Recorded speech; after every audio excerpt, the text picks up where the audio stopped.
Hey, what's up, everybody? You guys hear me okay? Sorry, sir. We can hear Awesome. How you guys doing? Good, you. man. Great. All right, just give me 1 second. I'm just going to set this all. Are you guys able to annotate by any chance? I have no idea. Can somebody try? Oh, you can do it? Okay, great.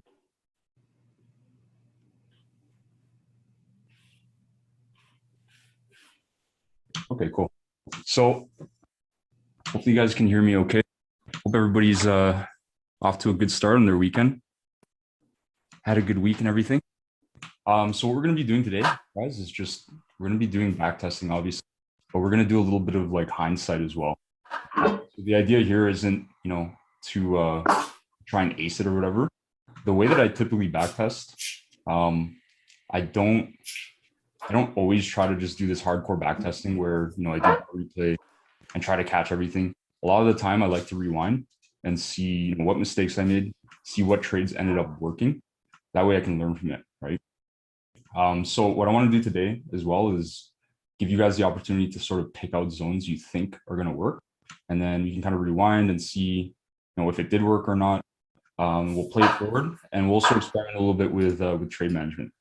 So I know, like, good chunky guys are probably playing with 5-hour trades, that kind of thing, or you're doing a little bit of like management in terms of like taking partials.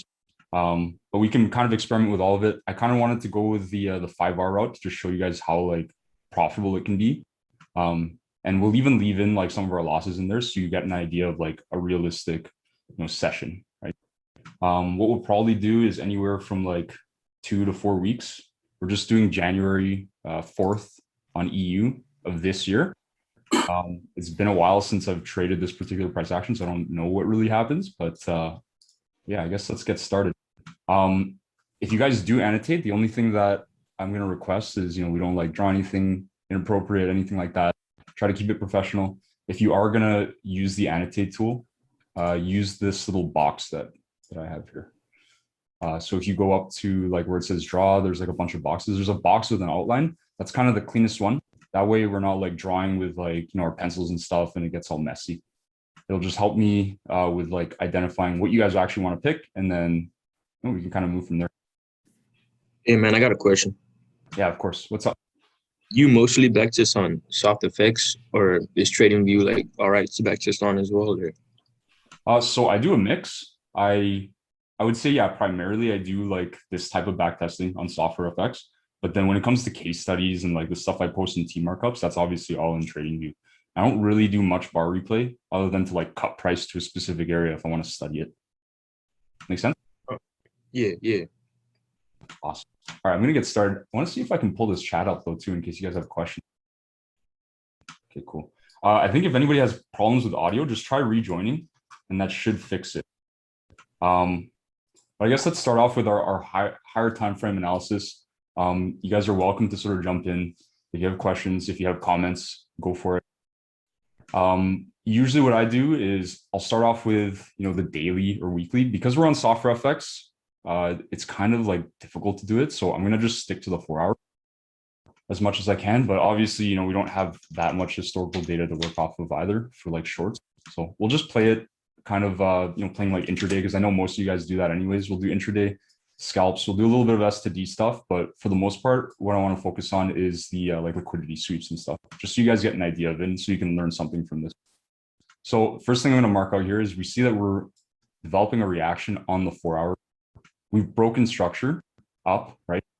But to me, the fact that we broke structure or not on the 4-hour like isn't all that important. I just like the fact that we've started to build a reaction off of this zone here, right? So I'm going to clone that. In terms of 15-minute structure, it looks like, overall we're in like a complex pullback. I mean, we are bearish, but because again, we're reacting off of this 4-hour, I'm going to be a little bit aggressive and I'm willing to take substructure breaks for the 15-minute on the upside. So let's play price forward a little bit and kind of see what happens. I'll slow this down a little bit. Also, I'm going to be risking 0.5%. I don't know if I mentioned that earlier, but that's what I like to trade with in like a live market. And there's our 15-minute break of structure here. Sub boss, right? Yeah, I like trading with 0.5% because it gives us better account durability. I can kind of afford to take a string of like more losses, right? And see, we're starting to build a bit of liquidity on the downside here, thinking we're pretty bullish. The other thing that I pay a lot of attention to that, I know a lot of you guys like to trade London. We'll trade both London and New York. I won't be trading Asia at all for this, but I like, like London kill zones. So that's usually my time. It's like 2 a.m. to 3 a.m. to 4 a.m. So there's like a bit of like a 2 to 3 hour gap there that I like to trade. For those of you in London, I think this is a little bit off, but London Open is obviously at 8. 7 is kind of the start of kill zone, and then from 9 to 10 is also kind of part of it. But then anything after 10, this 3 hour gap or like 2 hour gap before New York, I don't like trading that either. So I find price consolidates a lot. Hey, man, There's not as many opportunities. There's less volatility, right? So I'm just going to mark out my liquidity a little bit more here. We'll mark out some potential zones where we think, might be bullish. I mean, what do you guys think? Mark out some zones that you think are going to produce a reaction, and we'll see if it works or not. Hey, man, I got a quick question. Sure. What's up? When you take a loss at 0.5 risk, do you drop your risk down to 0.25, or you're done for the day, or like what do you do? No, so I do have like max like daily loss rules. Usually it's like it really depends. Like for me, when I start getting like my emotions involved and stuff, that's when I like cut myself off, number one. So that's kind of one filter. Number two, yeah, if I take like 2 or 3 back-to-back losses, then yeah, I'm gonna call it for the day. But I'm okay with taking losses. No, I'm not gonna give you remote control of my screen right now. Yeah, but in terms of if I've taken some wins and that's working out for me, then I'm okay with taking some losses in between, because overall I'll be like net positive for the day, right? Okay. So yeah, hopefully that answers your question. Yeah, this zone definitely could produce a reaction. So we'll mark it out. But again, for me, like I'm looking at 15-minute substructure, and remember, we're coming off of a 4-hour bullish zone here, right, guys? So I'm kind of trading like, yeah, and on top of that, you also have this zone up here, which like might produce a reaction. Again, I don't know. I don't remember this price action that well, but well, again, we'll mark that all up too. I think these are decent zones to play off of. Yeah, there's definitely liquidity there. It's a good point.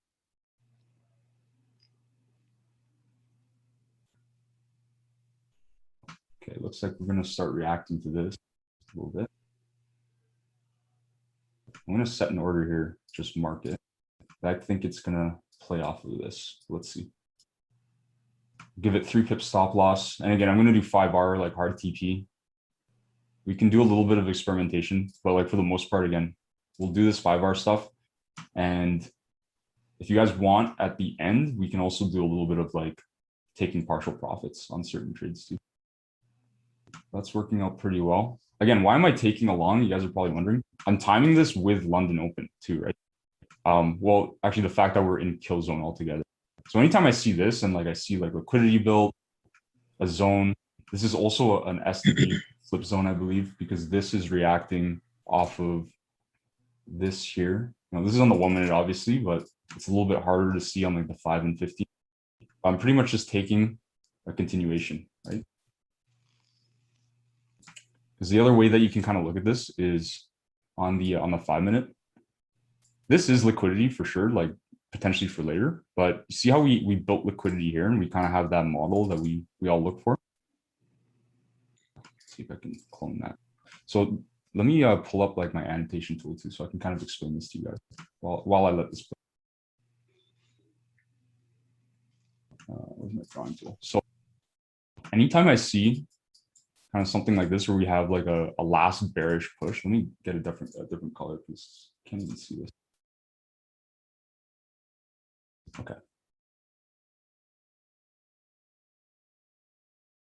Is my thing? It's showing as yellow for you guys too, right? I don't think I can change it. Oh, there you go. Okay. So anytime I see some sort of liquidity like this build, whether it's on the 5 or 15, I'm always going to be looking at zones for like this, right? So this potentially could be a trade that we could take, but this all happened pretty much in Asia, right? So I'd probably stay out of it. The thing is, I am kind of following the mitigations as well, right? So when I see liquidity, I see like a sweep like this, and then I see a series of mitigations where we keep on like, we broke structure here, we pushed up. We didn't really build liquidity here. Maybe we did on a lower time frame, but then we came and tapped into this, and this pushed up. That tells me that price is like pretty like bullish from an intraday perspective.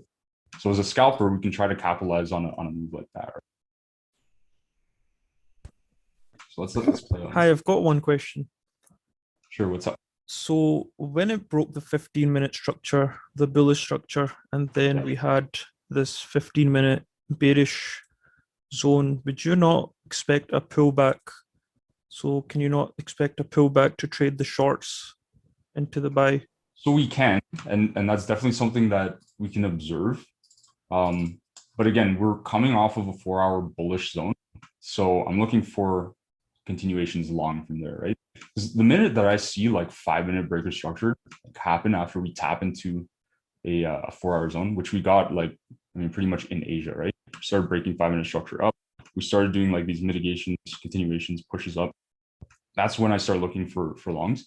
That being said, I wouldn't be opposed to taking this as a hedge if this had broken like clearer structure to the downside on a time frame like the 5-minute, right? So in this case, like, yeah, we broke substructure, but where's our liquidity here? I don't really see anything. Do you? You know what I mean? So it's definitely like a good learning point. The thing is, we don't want to overtrade either. So you're going to see a ton of opportunities. Honestly, the biggest part about trading this way, and then especially adding S to D flips, is adding filters. So if you don't filter out your trades and you take everything, like there's a good chance you're going to hit like a losing streak. And it's going to affect your ability to trade proper setups, like from a psychological standpoint. So it's something to keep in mind too. But if, for example, we reacted off of this, even if we wicked it like this on the 15-minute, and say that we did kind of something like this where we started breaking even 15-minute or 5-minute structure down, right? Kind of like that. We start building liquidity. We tap into this, break, and then we build a little bit of liquidity again and kind of tap into that. I would definitely put an order on something like that. And I'd be happy to take a loss on an entry like this. Does that make sense? Yep, thank you. Can I ask a question? Yeah, of course. You guys don't have to ask. If you can ask a question, just fire away and I'll try to answer them as much as I can while I do. No worries. I noticed your entry there was with a 1-minute bearish, so a risk entry. Could you not have entered? You see where a 1-minute breaks, there's a little demand zone just up a bit. This one, see this that one.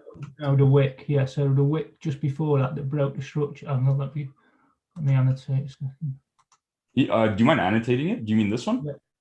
Yeah, that one. That's it. Yeah, this one's actually another like S to D zone. So here's the thing. Again, if you're being aggressive about it, we'll rewind because that's actually a pretty good point. When we see stuff like that, I typically look for this in session too. It's a little bit harder because like obviously you can't rewind time, and you're waiting probably like 100 times this is 100 times the speed too, right? So in terms of like S to D zones, this would definitely be one, right? Because we have our supply here, we push up into it, we push down, and then we break structure above it. So that's a good zone to take. The thing is, for me, and I'm still experimenting with it personally, but I usually like to see some sort of liquidity build. The thing is, as well, like obviously we built liquidity here, we swept into this, we continued up, we hit 5R a little bit later, right? When I see that we have like a proper setup that kind of works, and then we're hitching our ride to London's momentum, then you can start looking for those like a little bit more aggressive entries. Thing is, there is a certain point where like I'm going to stop trying to take longs because the move can get exhausted as well, right? So something to be careful of. We'll set an order on this though too. Let's see if this hits our 5R mark too. And we'll just do like a limit on this one. Let me pull it back a little bit. That's a very good catch. Anytime you guys see something like that I even miss, like call it out, and we'll take it. And we'll also try to take losses too, because I really want to demonstrate to you guys you can take losses and like still be pretty profitable with it. You can be very profitable with it. But do you get how that's an S to D zone? Does that make sense to everybody?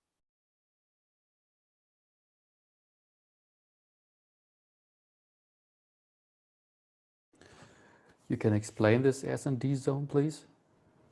Yeah, again, it's just the idea of, let me draw a diagram because I feel like I can explain it a little bit better to you guys out. Anytime we have a push and then, a push down, like this would be like bearish selling pressure, right? And then we kind of like push up, right? Anytime I see this, I'm going to look to the left here to see what caused this push down, right? This reaction. If I see there's some sort of valid supply zone on any time frame, it could be the 5, 1 minute, 15, 4-hour, whatever. And you see it in team trades and like team markups all the time, right? I think like Albert and Sam are very good at explaining this too. Usually, if I see, kind of something like this, right? And I see that push down, as soon as I see this break of structure and it's like a relevant point that we're playing off of, then I'm going to look in this zone or sort of within this leg. Typically, like, here's the other thing. If I see like something like this, even this would be the last point of demand that broke that supply zone. Does that make sense? So then I would look either here or here, right? Whatever looks like cleaner to me. And then ideally, if we build liquidity again, like this, then I'm going to look to take something like that, right? Okay. But that being said, there are a lot of false positives, even with this model that I've just drawn out. So it's something that, 100% you're going to have to test. And on top of that, like, just be careful, right? I'm very selective about like the trades that I take, even with like supply to demand zone flips. Like I'd prefer to see the whole liquidity sweep model first, right? That's ideal. And then obviously I want to pair it with session time. Okay, thank you. Yeah, no worries. Hey man, What's up? don't you consider that zone as a reversal point? As a what, sorry? As a reversal point, I mean, we are expecting that there should be some reactions to the zone to go back down, or not to just take continuation of the previous leg. So sorry, you're talking about this 15-minute zone here? This one? No. I mean the thing that you explained before, S&D zone. So let's say we have an OB on the left. The drawing that you draw. Oh, the like, drawing, yeah. So here, let me pull it back so you can. Yeah. So we have this OB on the left. Yep. Let's say it's 4 hour, and then aren't we expecting a bear move here, not a bull move, to go continuation? Yeah, no, this is definitely, so in this context, in this drawing, yeah, this would be a continuation. Say this is like the 15-minute even, for example, right? I mean, similar to this, right? This is literally what I drew out, was this like push down. This is a base drop, right? We have bullish or buying pressure within an overall bearish impulsive leg, right? So that's the same thing here. And then we have liquidity that's built, which you consider this all liquidity. But basically what's happening is all of this supply is being run by the bulls, meaning the bulls take control. So essentially it's switching from bearish order flow to bullish order flow. All right. So anytime I see that, then I am going to look potentially, again, you have to be very careful. Like I don't want to, give a broad stroke statement saying you guys should take this anytime you see it. You have to be selective about the ones you pick, because again, there's going to be a lot of instances where you'll see this and then you won't even hit 5R. Like it's just going to whipsaw you back and forth, right? And that's even happened to me in the live market. So it's like, again, it's something you guys have to test, right? Like I'll give you like a quick example, just through this drawing, and then we'll continue with the back testing session. So a lot of times what can happen is, yeah, maybe you see this, right? Where it kind of overpowers it. We have bullish, like a shift to bullish order flow because we run the area of supply, the previous area of supply, right? Even though we have this liquidity and everything, and like, yeah, this is maybe even coming off of like a 4-hour zone. I'm not trying to like call what's going to happen in the market. I'm trying to react to it, right? So if I see this, then yeah, I'm going to take this. I'm going to, try to take 5R on it, right? But what can happen too is we can kind of produce something like this, right? Where, if we don't set break even on the trade, or we just have like a straight 5R on it, and we're not setting break even, like you're going to take an L on this. And this happens a lot too. So it's a matter of, like obviously also applying the idea of like discount and premium, right? Buying in the discount, selling in the premium type of thing. For me, like I'm okay with taking it if it's in the equilibrium of my 15-minute leg. But when we like account for probabilities and the probabilistic nature of trading, like expect, yeah, you're going to take losses sometimes on stuff like this, right? So for me, and the reason why I like doing, like daily ASRs, whether I take that trade or not. Like obviously I'm going to journal it if I take a particular trade, whether I win or not, right? But even when I backtest, I like to do it in hindsight because that's the best way to learn. I find if we do the type of backtesting where we're not rewinding, like there is a time and place for it, obviously, but I find, at least for me, like I get very frustrated when when it doesn't go my way, right? Because we have like time going 1,000 times the speed, we can take whatever like entries with no consequence. Like it's not real money. You're gonna either tend to be like too overly aggressive or too conservative. It can be a recipe for a pretty frustrating backtesting session. You're not going to learn as much as you would if I can do this, right? And kind of rewind and pick. The other thing is I'm not going to pick just any trade either. Like it needs to make sense to me. I'm going to break down what makes sense, right? If a trade that I see like obviously works out, but it's not like a valid setup of mine, I'm going to ignore it, right? Because I wouldn't trade in a live market either. So you try to treat it as much as you can as like a live environment. But again, in terms of learning, it's okay to hindsight test a little. I think some people are kind of like against it, or they don't have a process for it, but this is the way that like even Blackwatch does it as well. I don't think he really does like full on back testing either. He does a lot of like hindsight stuff like this. And I mean, obviously there's a reason we do it this way. I find, at least for me, I learn way more doing it this way because I can actually see what works, right? And then I can even record it. Yeah. And what if you have a series of OBs behind which are untouched? Yeah. Like will you all wait of these, for right? it? Yeah, like all of this. Yeah. So yeah, so I mean, we can mark them out and see what produces a reaction, right? And then we'll figure out what would be the ideal way to enter it, right? Yeah, I would definitely like consider this one. The thing is, we are getting kind of like high up in the leg, and look, we're now in a 4-hour bearish zone, right? So I don't know if this is going to produce a reaction. If we start seeing like a 5-minute break of structure down, then yeah, I'll look for shorts. But otherwise, like, yeah, I mean, I wouldn't really look for longs up here either. Again, just because we're so like far extended now based on this reaction here on the floor. I'll actually zoom in on this a little bit. It's probably hard for you guys to see it, right? Yeah, exactly what Raphael said. If you want to figure it out, study the intraday markup team posts. It's like, it's gold. Honestly, I even studied the other team. Like we all learn from each other, right? There's no place for like ego here. Everybody learns from each other, and like I'm happy to learn, from you guys even, right? You guys can like show me something to add to my trading, and I test it and it works, like 100% I'm gonna add it. Why wouldn't you, right? So this zone looks pretty nice on the 1 minute. Let's kind of compare it on the 5, right? You guys see how we're building this liquidity here? Yeah.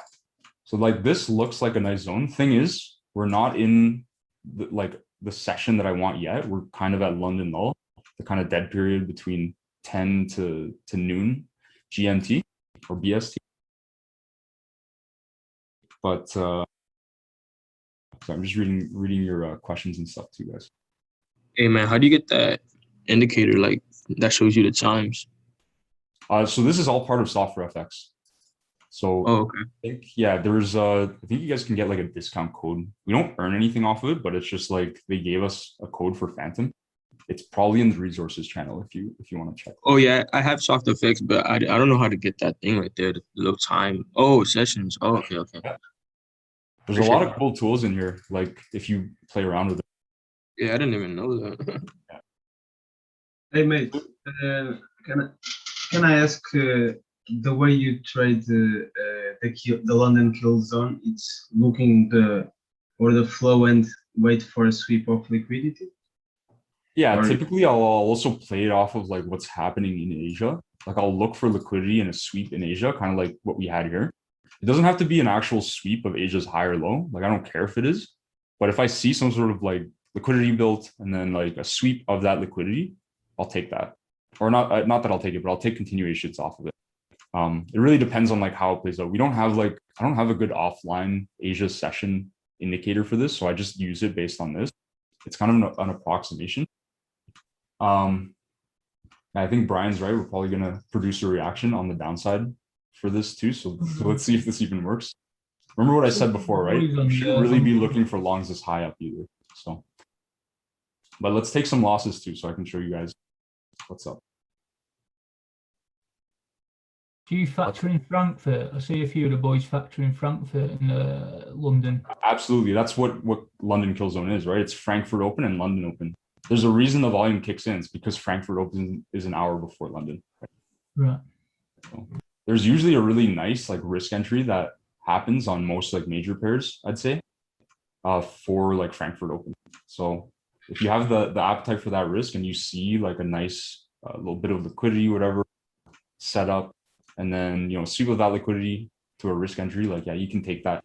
And there's a good chance, like because of the volume that's in there in that particular session, like you're gonna get like a huge push one way or the other. Hey man, what time zone do you live in? Or like where do you live? I'm Eastern Standard. So do you trade like mostly London or you do like New York? I do a mix of both. I don't trade London every day, honestly. It's pretty hard for me because it's like Yeah, for real. I have to wake up at like 1 a.m., right? But I do like New York. I found consistency in New York just trading like 5-minute EQs. Yeah, That's or probably like the most patience. consistent trading that I do. When it comes to London, it's kind of like it's all over the place. Yeah, plus the Robert, network gives you those continuations. Yeah. when you mention 5-minute EQs, are you referring to liquidity plays? Sorry, can you say that again? You're a little bit low on your mic. Yeah, sorry. When you mentioned that you trade the New York 5-minute EQs, are you referring to liquidity plays? Yeah, just liquidity plays, exactly. Yeah. I'll pretty much mark out any 15-minute zone and like 5-minute zone nested, and I'll just try to like pick the one that I feel like is cleanest and makes most sense with overall like higher time frame structure. So this one didn't tag us in, but that's fine. It would have hit 5R if it did. It looks like it swept liquidity, but just didn't tap into this order block. So that's fine. We'll delete this order. Let's now look for shorts potentially. We're at New York now. I mean, we've been in New York technically since 7. That's what I consider New York, but this is officially New York Open at 8 a.m. Eastern or 1 p.m. I think British Standard Time. You guys tell me. I don't know the exact time in London. I just know that's when New York Open. So look, we got another liquidity sweep here on the 5-minute. So if I start seeing a break of structure now after this, then yeah, then I'm going to start looking potentially for shorts, knowing that we're in this 4-hour bullish zone. But you have to Would it be remember, better to wait for like the 15-minute like BOS? so you could, but the thing is, a lot of the time, what happens is prices are just going to go without you. So I'd rather like take a little bit more of an aggressive or like riskier entry. And honestly, within my plan, that's not even really all that risky. Like this is now like or not a substructure, but like a pretty much a full-on break, right? Of structure. Okay. I'll mark it up. Is that the 5-minute right there?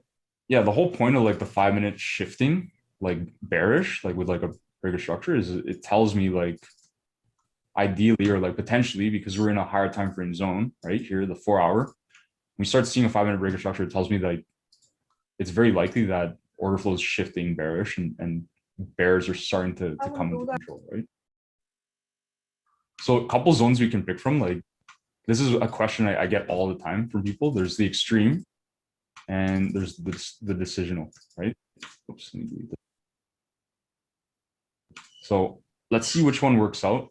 Technically, I'd say this is a supply to demand flip zone. So let's slap a risk entry on it on the 5-minute. We don't even have to really trade this off of the 1 either, right? Because and the problem with the 1, I mean, I like it, but I know for a lot of people who are kind of more beginner at this, or maybe they don't have as much experience trading like supply and demand, is they get caught up in all the little details and supply and demand zones that you see on the 1-minute.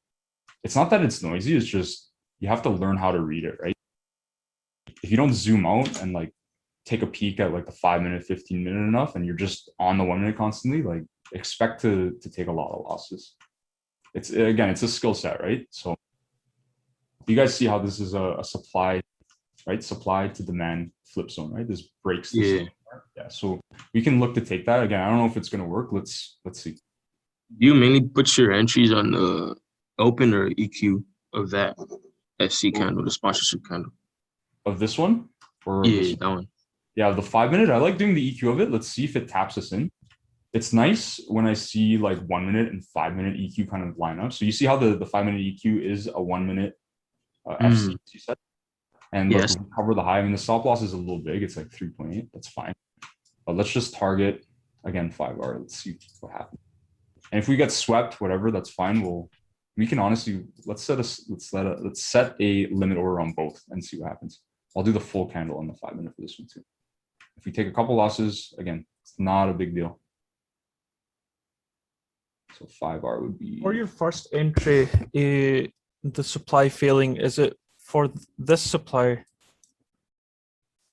It's honestly clear here on the 5 minute. So again, I look at any time frame that like is giving me like a clear like indication or depiction of what it is. But yeah, on the 1 minute, again, you have to test this. Like I'm pretty loose about it. Anytime I see something like this, even if it wicks it out like that, that's fine. The fact is like it didn't close below it, number one. I think even if it did in some cases, that's fine. Don't quote me on that. Like again, test it yourself. But see how it produced a reaction and then aggressively broke down. And then same with this, like this is a doji, right? Same deal. Look, produced a reaction, broke down. Okay, so you're looking for a body close. What's that? So you're looking for it to close below the supply zone, basically. Yeah, once it reacts to it. Yeah. So I want to see a reaction first and then a break below. Okay. Again, this is all going to be explained in much like better detail with proper filters and everything in the bootcamp. I'm just giving you guys a very high level idea of it. Like I'm not even giving you guys any rules on it, right? So I think this one is probably going to not work, but let's see. I think we're going to get swept, yeah. And let's see if the extreme works. Okay, we're producing a reaction. So the other way that you can kind of like interpret this too, see how we have liquidity built at this point on the 1 minute. It's harder to see on the 5 minute for sure, but like if you're able to read it, right? There's a 5 minute high, another like sort of 5 minute high this wick, but then obviously breaks it above or breaks above it and then sweeps into this zone. This is already producing a reaction of like what 1 hour based on our setup. Let's see if this one works out well. Again, don't know what's going to happen. Doesn't matter. Would you be breaking even, considering that there's liquidity on both sides on the 5 minute? We probably should break even on this, but because we're just doing straight 5R and like based on the current way that I trade with my trade management, the reason I like leaving it open, just to be clear, is obviously not because I like taking losses on things that come back, right? But if they do come back and kind of retest, like say we retest this zone here, the whole point is I want to be sure that I'm staying in that trade, right? And not missing out on like potentially the opportunity that is going to come out of after the retest. Because that happens a lot. I'm sure you guys know that if you set break even, a lot of the time price will come back, tap it, like that, right? I think this one's probably going to fail, but let's see. Okay, I mean, there's our reaction, right? So I think even if we took this on the 1 minute as just like an aggressive re-entry, because look, we even have like a series of mitigations here, right? We mitigated that. Sorry, the tools aren't the best on MT4, guys. You kind of have to bear with me. I can probably draw it out if you guys want. It's a little bit better, but I think the idea would be trading view charts within MT4, huh? Yeah, we'll do a mix of it. We'll do trading view maybe in the future too, so we can kind of like play with better tools there. But in terms of like the whole risk management thing, I really like that you can like practice where you're getting in with like realistic spread somewhat. Like I put like 2 tick spread because that's, it doesn't vary as much. Like you can have it set to variable, but I'm setting it to what's similar to like an FTMO account, basically. I think this one's going to end up sweeping us. See all this liquidity that's building now? When will you look for scale-ins? Scale-ins I'll typically look for after I see the like 5 minute model sort of play out, or like the what I call like legacy model. So all that is actually, let me just see. I think we missed something here. Let's rewind for a second. There wasn't a 15-minute BOS yet, right? When all that happened. Mark it out. Where? Here? Well, in that area. That's why I was asking, because like there was a lot of bullish momentum. So I was saying, like, wouldn't it be safe to wait for like the 15-minute BOS then, and then you could try, again, like it definitely you can, but you're gonna miss out on a lot of trades. I found, like I've tried that before where I'll wait for like specifically for a 15-minute. Okay. But yeah, like you're gonna miss a lot because a lot of times it's just 5 minute. Usually you want like a clear 5-minute. Like this wasn't the clearest. We kind of, we broke like substructure in a way, or like we did break structure overall because this is like pretty rangy. But it would have been better if we closed below like this low, for example, right? And we didn't get that. That would show us that, yeah, there is really like that momentum kicking in, right? In Or this just case- wait for a double boss in a 5-minute. Or yeah, or you could do that too. Again, depends.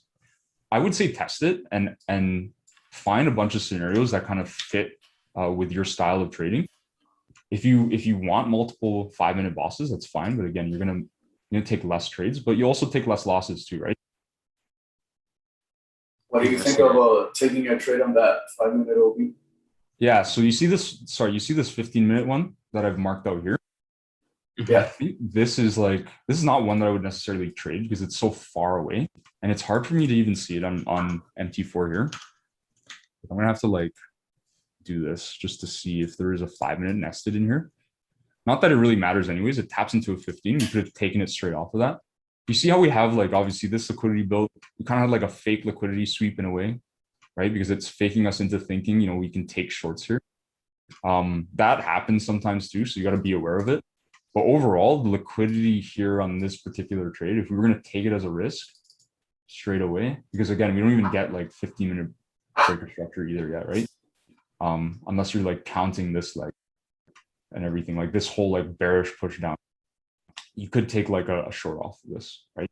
But this is not like the clearest setup to me, so I'm not even going to really like put it in. Let's just see what happens and see if we can catch a continuation off of it, right? Because again, now I'm looking for a bearish reaction to this 4-hour.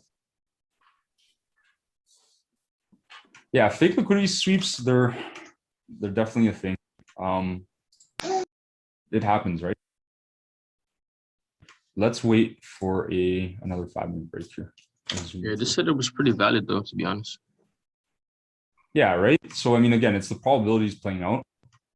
I'd be happy to take that loss. Like this looks good to me, right? It kind of followed pretty much my entire model. We are pretty bullish too, right? So like this could even get swept. Again, I don't remember what happens. Maybe some of you guys who remember trading EU in January, like on January 4th. I think this is the Monday, like right after New Year's. Maybe you guys remember what happens. I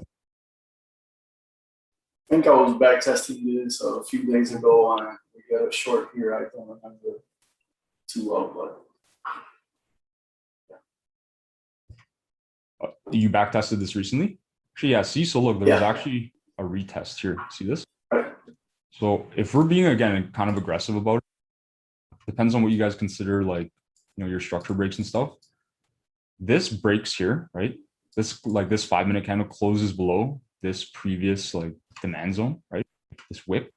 It's not the clearest zone or anything, but if we look at this whole model again, right? This is the legacy model I'm talking about, not supply and demand flips. So you can combine them.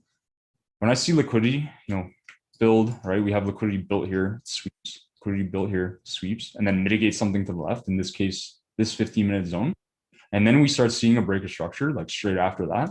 Then we can start looking for continuations short or like basically take off of it, right? So this is like what I would consider overall like a risk entry in my model. Again, because I don't even trade like off of faraway order blocks like this. I just don't like doing it, or areas of supply, right? So let's rewind a bit. This is honestly another good setup. We'll just take it off the 5-minute. Because again, I want to give you guys a little bit of like variation as to like what you can trade. You don't just have to trade the 1-minute. I feel like a lot of people are fixated on it, and like the 5-minute will play nicely too, even with these like huge stop losses. So we'll give it 6 pips, and we'll do, or actually no, we'll do the EQ of this 5-minute. So I'm just gonna eyeball it, and we'll cover the high, right? We'll get about 5 pips here, and then let's target again 5R, which is pretty much this demand zone. So that's good. Just in case we produce a reaction off of this or react off of it and continue up.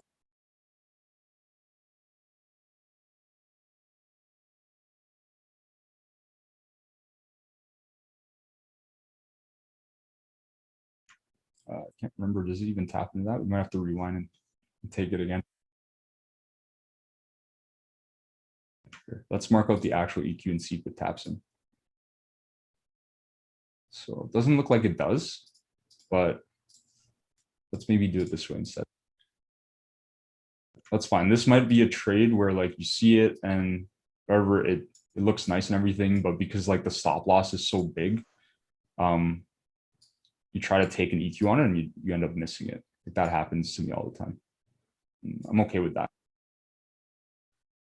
So let's see. Do you consider like the EQ of the bodies, or you put the fib on the no, I do rig the two or whole, personally I do the whole candle. But you know Oh, okay, what? alright. Like people do all sorts of things. I see like Albert and Sam, they do 25 or 75% sometimes. Really depends. Yeah. There would be tagged in on that, right? And this is all during New York session too. Remember, like no. Let's see if this hits our 5R, which is all the way down here. I'm going to delete the other order that missed us.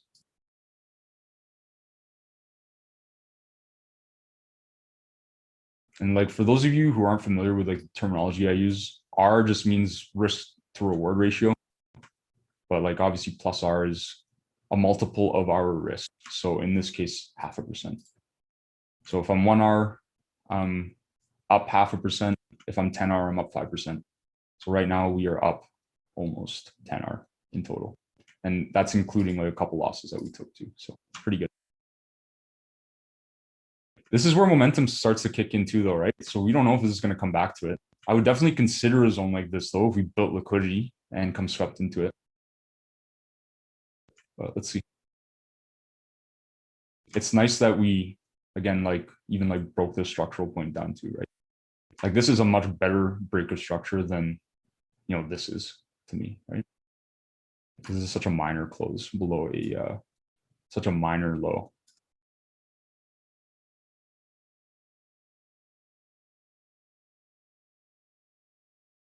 But overall, does the logic make sense to you guys? You guys like, are you guys making sense of everything that I'm kind of going over here?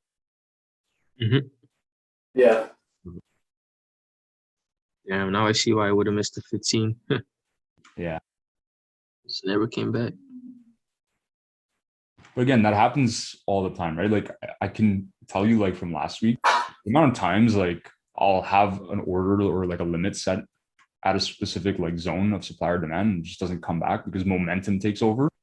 Like it's just a thing that happens, right? It's better than taking a loss, honestly. I'd rather be like wrong in that sense that it misses me than, you know, wrong in the sense that it comes and sweeps me because I'm the liquidity, right? But if you see like price respecting like the structure, like lower, low, lower, high, would it be like, could you catch an entry in there, or would it just be better to just not trade it at all? Well, look where we're reacting off of though. Do you see on the like I always try to like put this in context of what is happening on the higher time frame, right? Look, we swept liquidity. I'm basically looking for this whole like liquidity sweep model on every time frame because price is fractal, right? So if I draw it out, I'll just draw it out, this example for you guys, right? It comes in all shapes and sizes. Here's one, right, where we have trend line liquidity. This is our sweep. This one's kind of like a subtle one. It's hard to see, but you know, ideally we want to see some sort of like breaker structure, which you kind of see here. It can be like a sub break, whatever. But say this is a 4R, right? Same thing. We also have equal highs, sweep, right? Ideally a breaker structure. And then this, basically when I see like a liquidity sweep like this, right? Like we have here, and then we leave behind a supply zone or a demand zone in a bullish scenario, I'm going to consider this like a pretty like high probability zone that we're going to like produce a reaction off of, right? And then it's just a matter of trying to figure out the best entry on the lower time frame in session, right? Whether it's London kill zone, this 3-hour period, or New York kill zone, this 3-hour period, or like the 2 hours after New York kill zone, which are fine too. But the minute London closes, I personally don't like trading. Overall, I just take more losses than I should. So I cut it out. I know some people like trading like all the way up to, you know, spread hours even, but like, what's the point? Just take losses. You get diminishing returns, I think, like, especially being at the computer for that long. Cause it's literally like, you know, if you're from London, this is like, we're talking about like a 12-hour day almost here, right? So go eat with your family or whatever. Go eat dinner with them rather than trying to trade this for 12, 13 hours. But yeah, does that make sense from a higher time frame perspective why I'm not looking for longs now? Because look, right?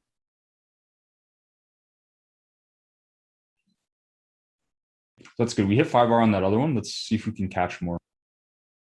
Again, we're kind of getting late in the day now, and I don't really want to look for continuations this low down in the leg. Like the play has happened pretty much. We can expect like some amount of movement is going to happen per day.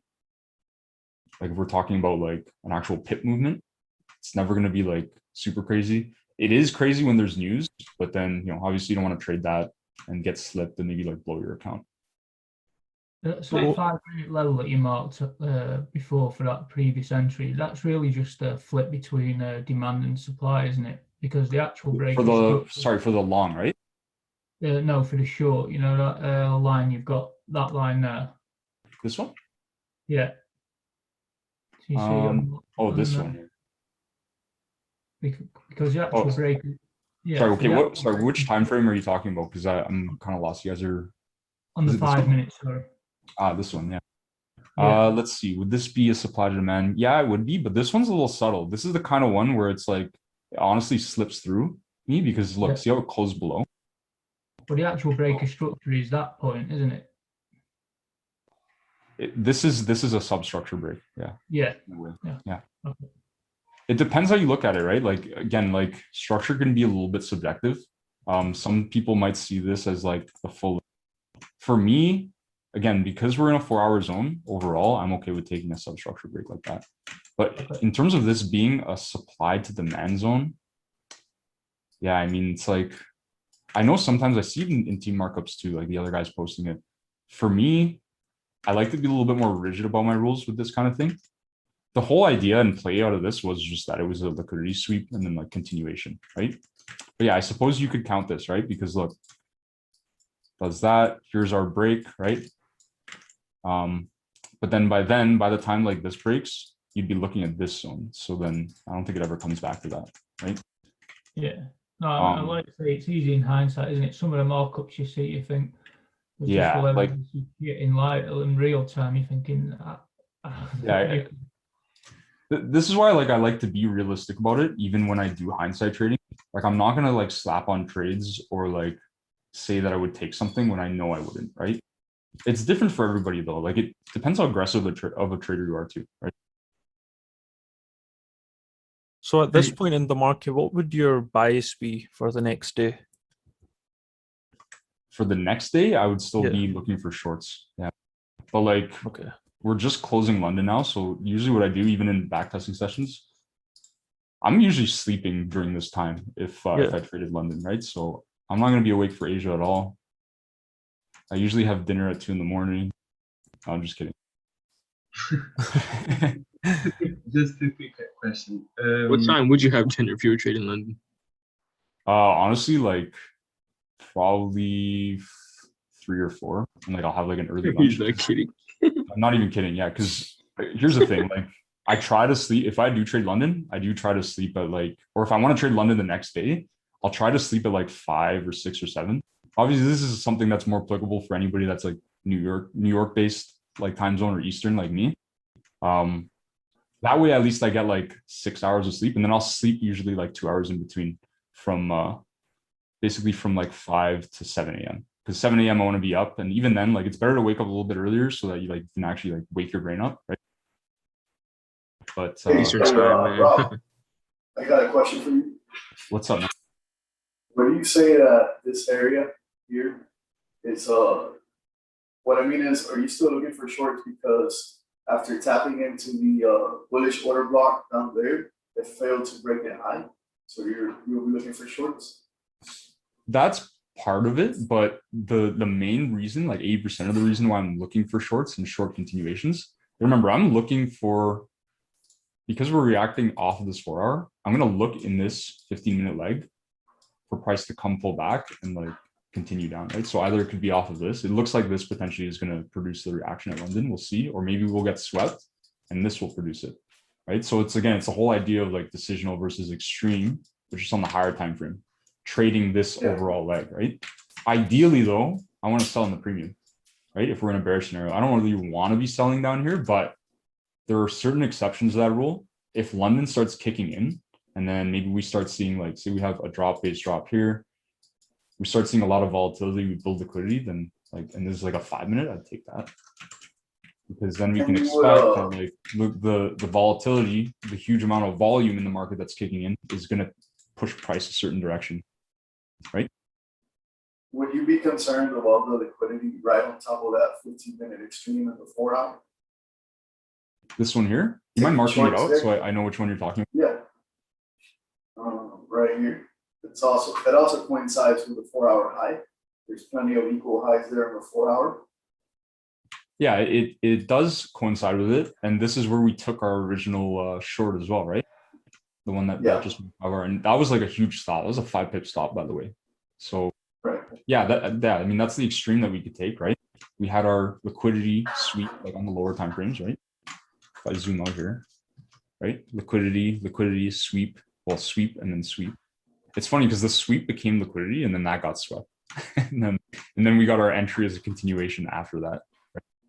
I guess what I mean is, would you still consider taking a short in that area, even though it's a 15-minute extreme, considering that we have all Like that? I would, but here's the other problem, right? Depending on how you're looking at structure, this could be a structure break, right?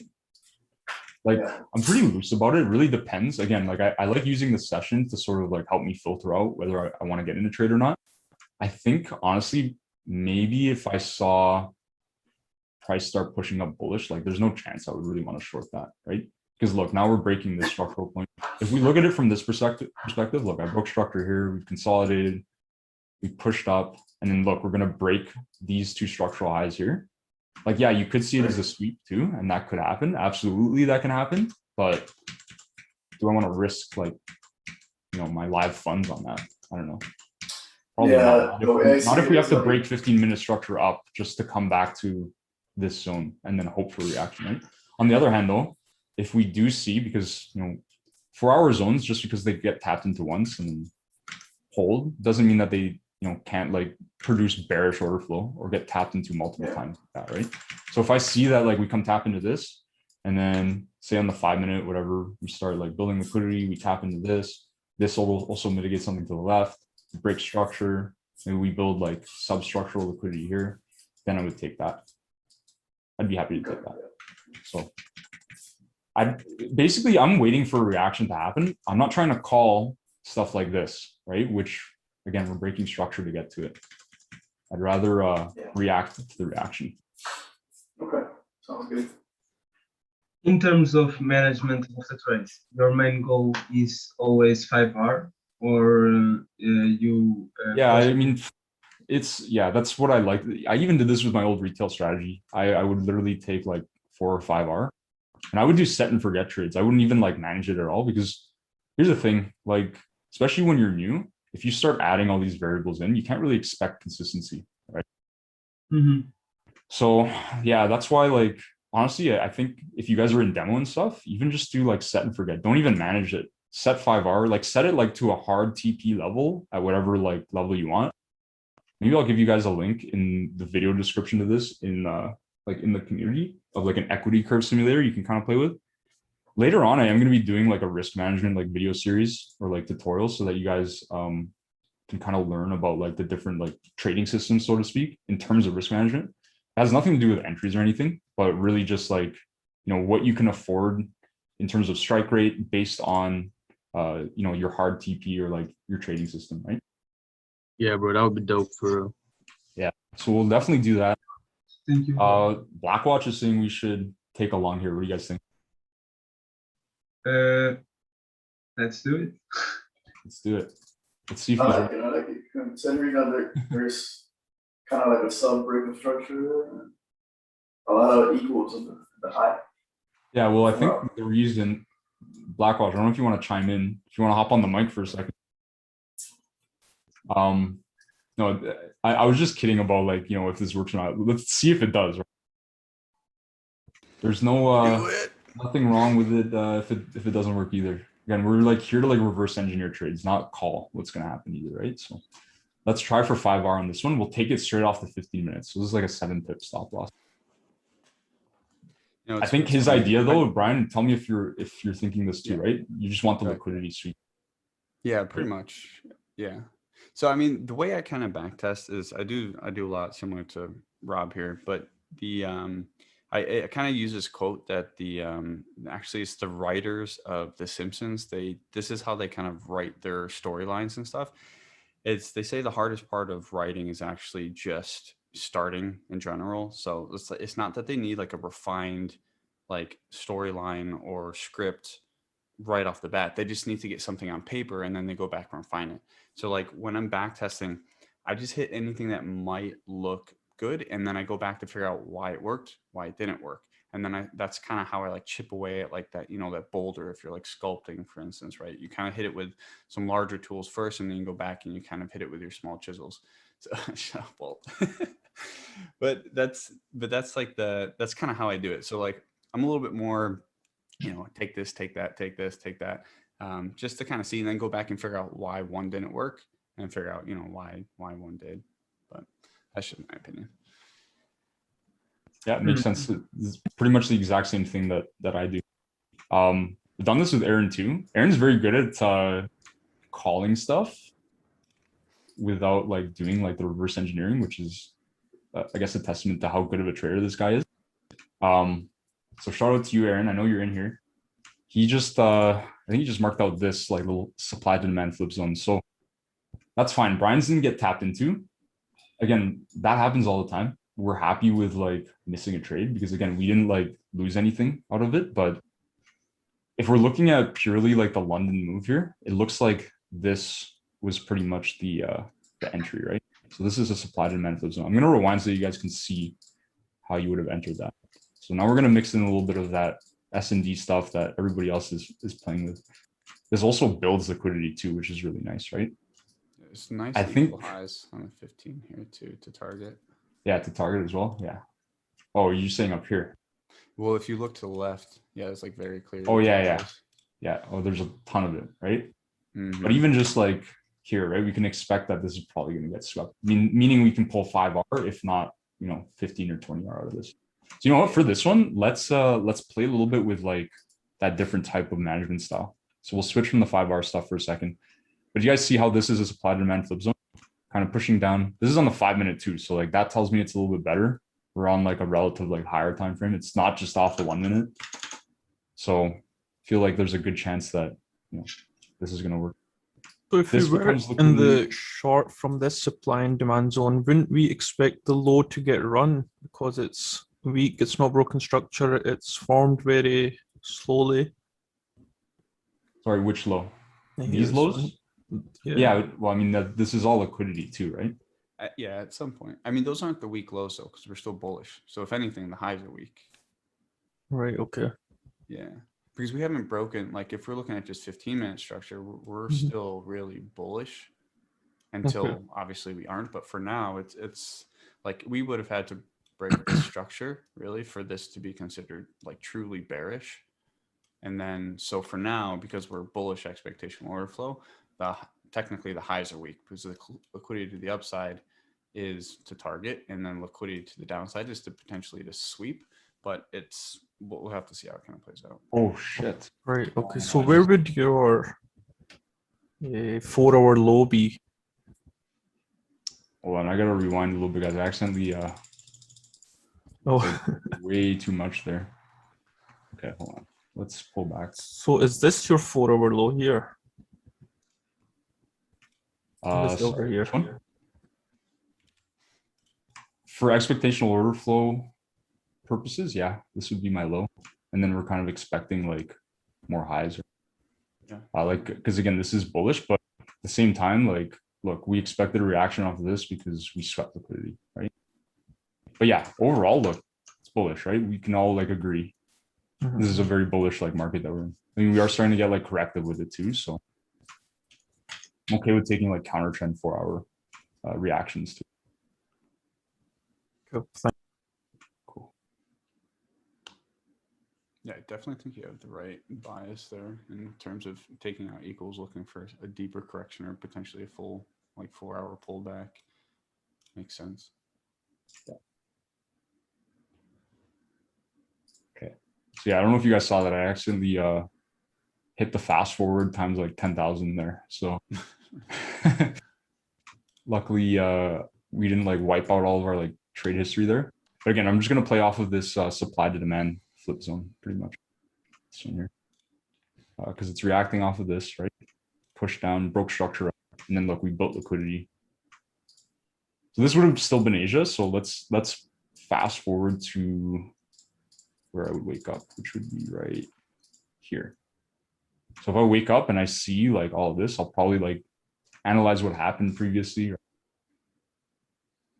Like Blackwatch said, we're pretty bullish, broke structure up. Also, I think this move has exhausted too, right? You have like this big impulsive move down. It's not healthy for price to keep continuing like that for the next like 2 days. It can happen, but major expect distribution. pullbacks, right? What's that? It's a distribution schematic, technically. If you're a Wyckoff guy, you have that liquidity sweep there, that sweep or that liquidity build sweep down, a very Right. very slight break of structure somewhere within this, comes back, see this wick here, kind of tests back into it. It's like super fractal, but it's there. It's like it's accumulating. Sorry. Yeah, accumulation. I was gonna say, I thought you meant this as a distribution, this higher time. Yeah, just this little Because curve. it could be, right? It's good for Right. This is that curve thing you always look for. The ascending scallop. Yeah.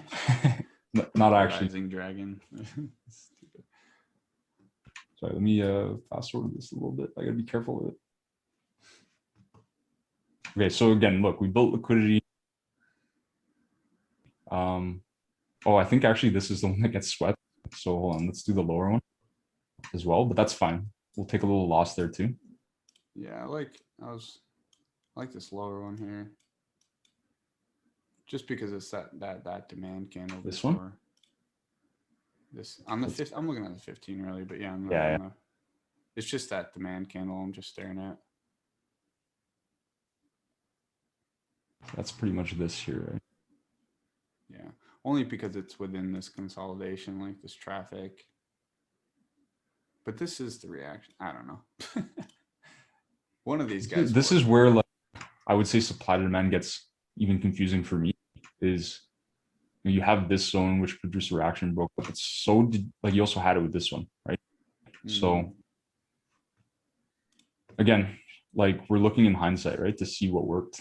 This is the one that Aaron called. Maybe he remembers it. This guy has like photographic memory.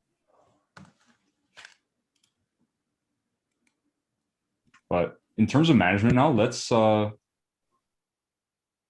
manage it. There's an inside bar on that 5 minute. I guess you could say that broke structure and it tapped into it. Yeah, this one right here, right? Yep, Yeah. that's exactly what it tapped into, this doji inside bar, right? Because it didn't close below or like wick the high or low of the. Props to Sketchy for teaching me now. So I think, so if Aaron were going to manage this, Aaron, you can correct me if you're wrong. Probably, it's a hard life when you have to lose on purpose. Yeah. Oh, it's Kyle. What's up, Kyle? I just want to show everybody you can take losses. It's fine. We're not perfect, right? You don't have to have like an 80% strike rate. Make it realistic, right? This gets tapped into too for continuation. So like, yeah, losses don't matter. I've got like a 50% strike rate this month and I'm still doing all right. That's a good strike rate though, right? Like anything I would say 30% or above, you're doing good. Yeah, you just got to rub the losses off, just move on. Yeah. So Aaron, how would you want to manage this one? Start. I'd be out at 5R if I'm honest. Oh, okay. Did you start doing the 5R stuff again? Yeah, I guess you did. Yeah. Looks like we're way past 5R on this, but whatever. Let's manage it like the other way, just for the sake of it, so you guys get a little bit of variation. I know like a lot of people will look at 15-minute structure highs to sort of take partials out. So even now you can just pull like a little bit off of it. I'd look to take something in here. Yeah, but I mean, we just kind of liquidity, so it'd be a good time to take some heavy partials, because whenever you get equals, I feel like I say this all the time. Whenever you get equals, you either get deep pullback or like a full-on like reversal. So in this case, like we got some 15-minute equals that just wicked it really hard. So I'd be pretty interested in taking some heavy partials. Maybe even ahead if we want to be like Possibly, overly yeah. aggressive. Because you do have this liquidity to target potentially if it did want to run lower. So Yeah, maybe pause it, safe to pause do it, so. pause it. Yeah, look, because we've changed on the 5 as well now. Yeah. So you could look for a hedge. It's definitely a hedge. So I know like a lot of people are going to be confused by this because we're not really tapping into a POI, but like the whole idea behind this, I think, which is what you guys are saying, right? Is we have liquidity, the sweep, right? So we've obviously like pushed up, and then we've seen like a big shift. We've even broken 15-minute structure here, right? Mm-hmm. So It looks like there's a then, wick yeah, up, wick down there there. is a wick. So Yeah, there is a wick there, meaning there's probably something on the 5-minute. Yeah, if It's you look messy. at it, you have that demand. There's some reaction. There's something in here. yeah, Something here, right? Yeah. yeah, it's probably just like a 1 minute redistribution or something, like a little range consolidation before pushing down. Yeah. Still. So let's look for a hedge. Let's see Yeah. if we can catch one. I think I'd be good with even this one here, like or maybe even the wick, right? In the 5-minute. Well, it's But let's still try kinda- this. It's still bullish though. Until this Yeah. breaks. It is, yeah. Until this breaks, it's still bullish. So just be cautious with that. Yeah. Yeah, I'd Again, only be this- looking this to is an hedge aggressive- into one of these or even this, Yeah, this one lower down. and then Yeah. just wait Yeah. for that. Yeah. So again, for everybody who's watching, like this is an aggressive hedge. This is not something we would take on its own unless you're in another trade. That's what the point of a hedge is, right? To hedge your risk. Let's see. That's what I would have taken there. The Unless short. you're in the US and you have a Wanda and it doesn't allow you to hedge. So So you would take this short, Aaron. Why would you take this? It was the little buy to sell before breaking the 5-minute low. Would you also consider it a flip zone though? Yes, essentially, yeah. Yeah. That pushes down. That's an easy 5R. I mean, you guys can see it. Let's rewind for Aaron. We'll take this one. This is our hedge. And we'll stay in our long too, because I want to see, like, I think it does end up working out from when I like fast forwarded by accident. So let's hold it and we'll manage it a little bit. I'll stay quiet after this because otherwise I'll just end up taking loads of trades. Okay, for this one, Sam is going to be pissed at me for this, but 3 pip stop loss. Sam That's fine with me. I'm happy with that. Sam likes his 1.5 or 1 pip or half a pip stop losses, right? So let's see. Does this hit 5R? I didn't even set a TP on it. Which one is it? This one? Press through that. I can't even see this. It's like too tiny for me. 22769.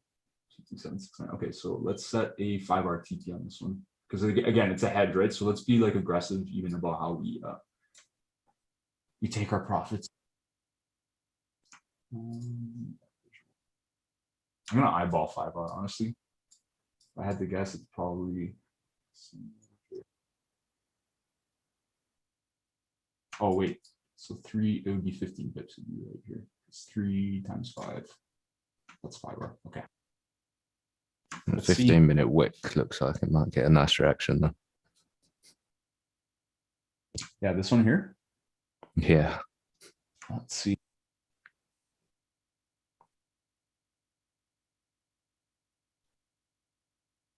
Oh, it's trying to build liquidity.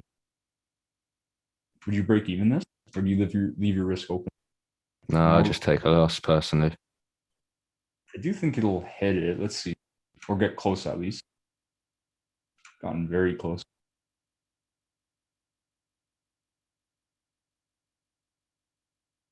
Kind of building liquidity to the downside. Let's see if we sweep that now.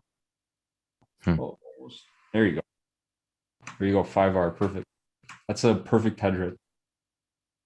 And look, I think we're retesting this now, which again, look, liquidity, sweep, liquidity, sweep, right? So this might be another area. Let's see. I don't think it would have tagged us in if we'd done the last sell before buy. Like maybe it would have. Let's leave a limit on here and see if it comes down to retest it. We'll do another huge stop, 6 pips. Can I ask? the extreme? Oh, sorry. Go ahead. Can I ask why did you pick that entry? Not the above one. Yes. Sorry, I'm not sure what you mean. What about this liquidity here? Like, why am I not looking for a short? No.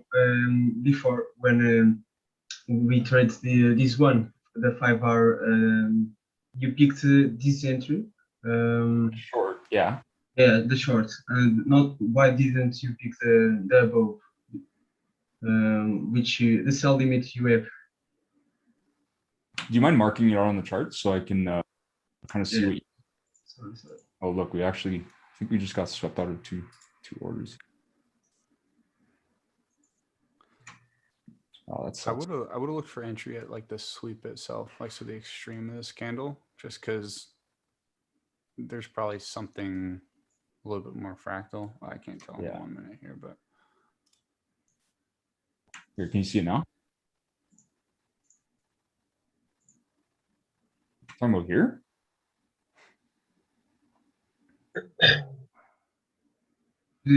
You picked this one, this one here. Why didn't you wait price to react in here? Up to this one? Well, I set a limit here, so we'll see if it does. But I actually think I would probably pull this order now because look, now we're even getting out of session too.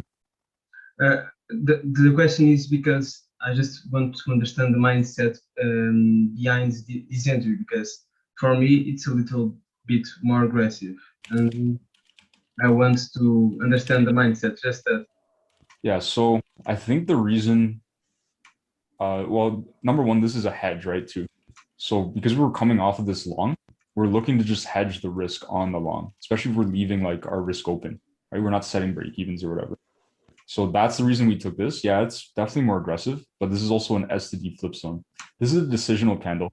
This is also kind of a decisional candle, right? We have three things to pick from pretty much. We have this one, right? Based on our liquidity sweep. We have this one, but what does this really react off of?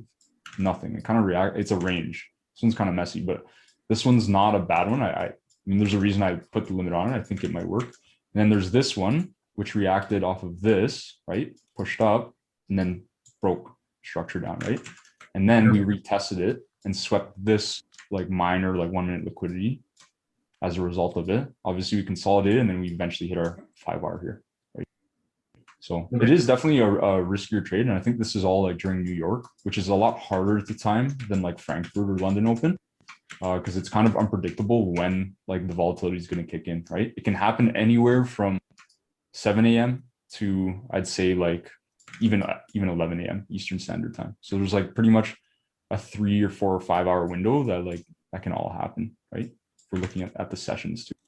Yeah, and because it's quite early on in the session, and like you've had a higher time frame mitigation, well, sort of, and then an aggressive push away. For me, I'm more aggressive in those scenarios because I get in and out pretty much. So even if my idea is wrong, I just look to re-enter on the one above. Yeah. But in this scenario now, I personally wouldn't be looking to short it because the 5 minutes changed from back to bullish now.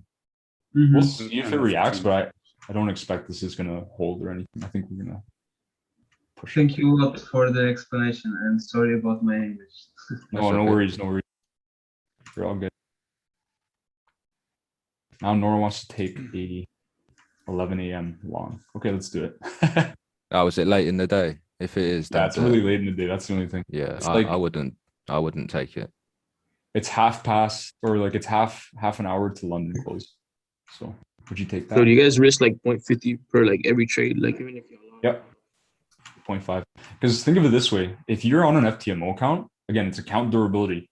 I can afford to lose. It depends on if you like you're compounding too, right? Look, we got swept. I can afford to lose 20 trades pretty much. I think it's even more than that because remember we compound to the downside too, right? If I'm risking 1%, I think I can lose like approximately 10% or like 10 trades, right? 1% per trade. Yeah, I get that, bro. Appreciate it. You could even do 0.25, but then obviously like it's a lot harder to pull out a profit. I have to make 40R, right? 40 times my risk at 0.25 in order to make 10% in gains, which is not bad either. I mean, if you can do that in a month, consistently, like maybe you can pull 40R in a month. Honestly, you should up your risk. You sort out the 5-minute chart, please, Rob. Oh yeah, sorry. That's why you're marking. I was a little confused. Yeah. I was trying to draw an arrow to make you move it. Yeah, that's it. That's good. All right. So I'm gonna push now to the next day because again, look, we're pretty much at the end of the day. Hey, Rob, can you look at the weekly, bro? Or do you have that loaded? Yeah, I have the weekly open actually. So let me pull it and let's do that. I think it's this one. Because these 4-hour equal highs are kind of making me think. There's daily. I'm trying to figure out what the hell's going on. There's a lot of liquidity built on the 4-hour, so I'm just curious if it's in a higher time frame. It's this one. Sorry, hold on. I might have to open it. Daily. I thought I had a weekly chart. Let's pull it open. You know, it's like if you catch this is like where you want to know, like, if I catch a counter trend trade or whatever it says on the higher time frame, do I hold it as long as I can, or do I still need to get in and out? Because like for me, it's like the 5-hour stuff is nice for the intraday plays, but once you come into these higher time frame areas of interest, like you should be capitalizing on some of the more swing plays if you can manage it, and then just scatter the 5-hour trades within it. So if like you can get in at a top or bottom, which is not always easy, but if you manage to do so, you know, you need to know, like, can I hold this for a longer period of time, or should I cut this one short? Right. And so, yeah, I'm just curious, what's the weekly looking like? Yeah, unfortunately, weekly doesn't have like that much historical data. Like I think I have 150 days in prior price action, so like a quarter roughly. Gotcha. Okay. All right. No worries. Yeah, it's too bad. Next time when I set it up, I'll have to like load more data because it doesn't really. It's not like resource intensive to do or anything. But yeah, I agree. It definitely pays to know where like higher time frame price action is, because then you can swing it. You can capitalize on like huge moves like the way you do, right? Yeah. It's not something I'm good at, honestly. You guys have seen like in my recaps and stuff, I usually take like 5 to 7R, 9R, I think 13R. Probably the best trade I've ever actually taken, like, and held like a good volume of, was like 30R. Personally, I'm not good at swinging like the way like Brian is. Also, Brian, you're good at taking like, you know, a lot of these like huge, even intraday moves that end up pulling like what 20R plus sometimes, right? Yeah, it's small stop losses though, you know. Yeah, it's the small stop losses that you can attribute to that. It's more about the liquidity build. It's like, why is it building liquidity here? What causes pullbacks? Like a 4-hour pullback, like a pretty significant 4-hour pullback, usually has some kind of like larger, like daily or weekly catalyst, like a supply zone or something.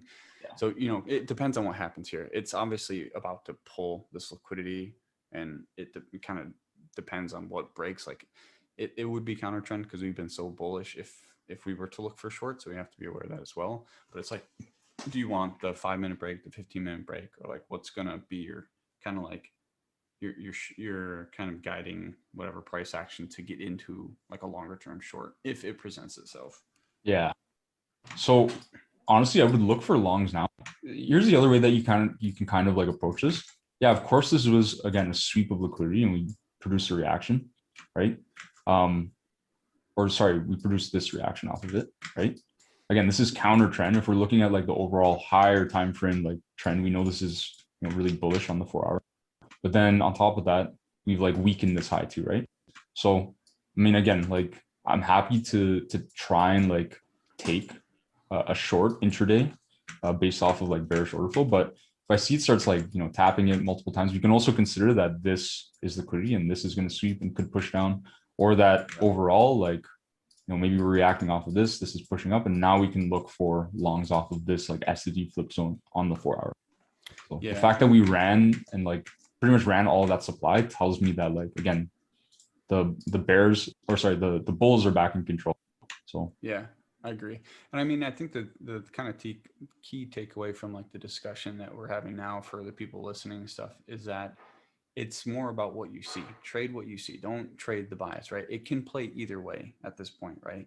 Obviously, you're going to use like different time frames to kind of understand, you know, why a pullback is happening in the first place, and where the liquidity is building, and kind of why it's building, and what happens after that. And it's always about what happens after that. Like if we continue bullish structure after this taking out the equal highs, that means those equal highs were just for targeting. and using the bullish price action to kind of continue price higher. But if we start to see like substructure breaks and structure breaks to the downside after this equal high sweep, that means it was a sweep of liquidity, and those breaks of structure indicate intention for lower prices. So it definitely could go either way. These are usually those like turning points that you have to be cautious of. Yeah. This is definitely very challenging to trade, right? I guess the other way you can also look at it is within this 15-minute leg. Oops, I'm not using that tool. And we can wait and look for a long anywhere here. But then again, at the same time, like Brian said, we could also like blow through this completely because this could be a hard time for the sweep. Right? So even this like long here, like, yeah, this was technically, this is what I mean about like supply to demand having these like false positives, but it's a matter of like applying proper filters to it, right? If you just take every supply and demand flip, like you're going to take a lot of losses. This is a bit of a weird one. Like this is a very rangy like London Open too. It's a counter trend thing. It's just going to keep sweeping over and over. And kind of, I don't know. I feel like counter trend trading is always super choppy. Like if like it's running bullish now though, but it's like tapping into, or it's just taking out those equals. And usually whenever you take out equals, right, we expect a deep pullback or potentially full reversal. So still kind of waiting for that, because this, I guess technically though, this was that initial sweep, right? This, whatever's in this wick, that was during Asia. Yeah, that was during Asia. You know, I do prefer full body closures on sweeps, but let's see. Yeah. So I don't know who marked this out, but I mean, your idea was right. It's just you picked the wrong area, right? And I think if we were to investigate this on the lower time frame, we could probably find a proper entry. But well, actually, I don't even know. Like we could even just sweep and actually blow through all of this too. Let's see if it continues. Yeah, that's liquidity. That's trendline liquidity for sure. But then we also have liquidity here. It's hard to know, right? This might be an instance where if you're like just trading the legacy model on the 5-minute, you would maybe stay out for the day, or at least till like New York. Like this would maybe be an instance where I wouldn't even trade London, right? Because I'm not seeing like huge momentum, and then I'm unsure based on like you have too many conflicting perspectives on the higher time frame and like mid time frame. Yeah. So yeah, that's just it. Again, why take that risk, right? Yeah, if it's unclear, just don't even bother. Yeah, that one's pretty good. There.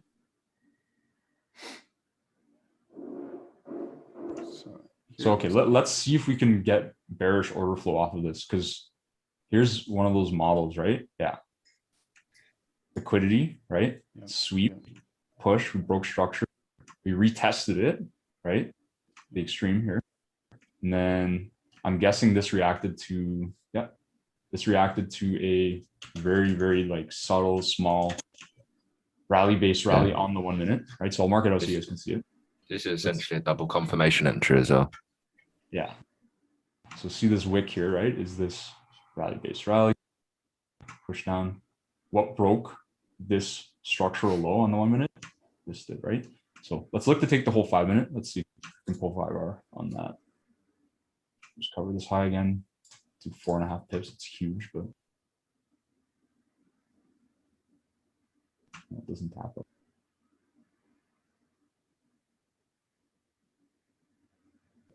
Building liquidity, equal highs. So let's see if it sweeps. I'm going to expect it probably does. Sweeps us in. Okay.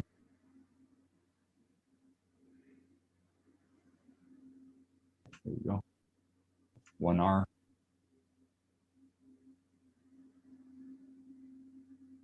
2R, 3R, 4R. Oh, I didn't even set it. Did I set a TP, guys? I don't think I did. Let's set a TP. What was my stop loss? 4.5 pips, right? Yeah. Yeah, there's another one here. So here, I want to show you guys like how crazy Aaron is with these scalings. Sometimes I don't even get it sometimes. Can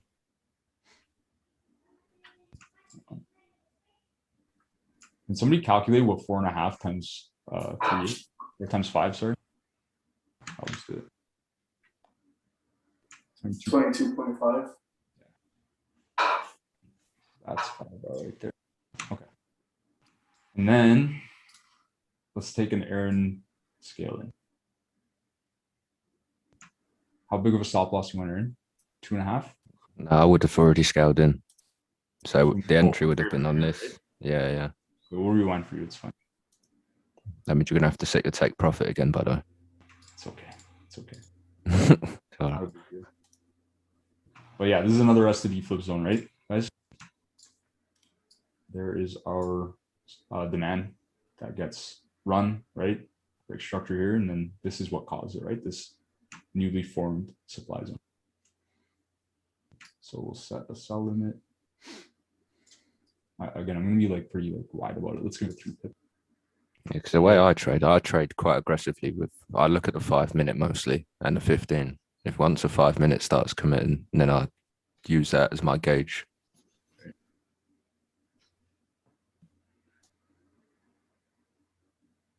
Look, we even have this liquidity here. That just got swept. That's great. Another thing you could do too is you could always target the next supply or demand zone. Like we have these like demand zones here that you can target, and you know, Let's like try if that. it's clear, like if there's nothing within this, you know, 5R is obviously always solid to do, but you could always maybe trail a 5R stop loss. So if it comes back against you, you take 5R, but you give the potential for more. Does that make sense? That's you know, let's do that. Like I think this is even past 5R at this point, but or no, I think 5R was like somewhere around here. Well, you think it's gonna pull back to this, Aaron? Probably, right? Well, we'll see. We'll see. But either way, let's trail it to 5R, and then like I would even look to take partials potentially at like these zones. Yeah, even now. Well, because you have technically a supply, and this would be the reaction, right? And then so you should, in theory, get something here, but it's technically still bullish. Just you know, keep that in mind. Yeah, this is all a pullback on the higher time frame, right?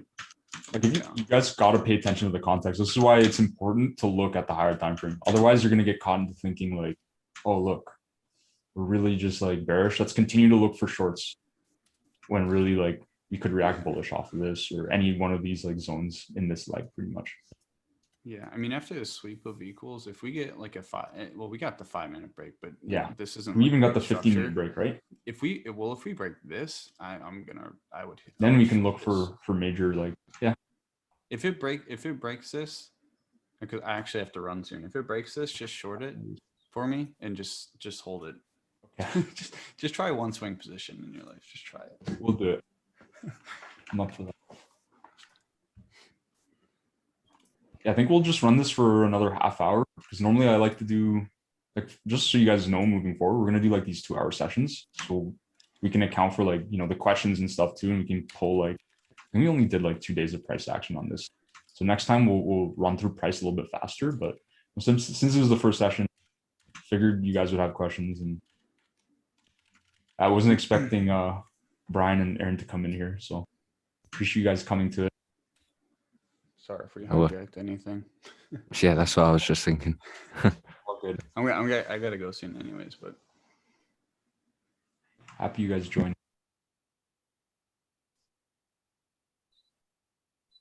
I think we'll find a way to structure these a little bit better in the future too. So we'll do a mix of trading view, like bar replay. The other reason I like software FX, just to be clear, is because I can actually see the movement and print of the candles as they develop. Whereas with software FX, you click a button and it kind of just shows you like the before and after of that candle, right?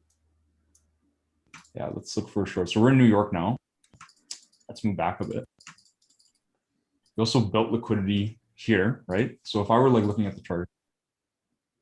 Yeah, I don't know how aggressive we want to be, but I would have entered either on this, This and then if I was trading, this would be a seconds time frame break, and then I'd look to enter here as well. Yeah, but you don't have to do that. That's just what I would have done. Oh, it's fine. Let's take one of them. Let's just see what happens. I'm good with that. Always learn something new from Aaron. 5 pip stop loss. I don't know why the stop losses are so big. It's just like really volatile price action. Look, we get our sweep right into it, and then our react, and even a retest. That's great.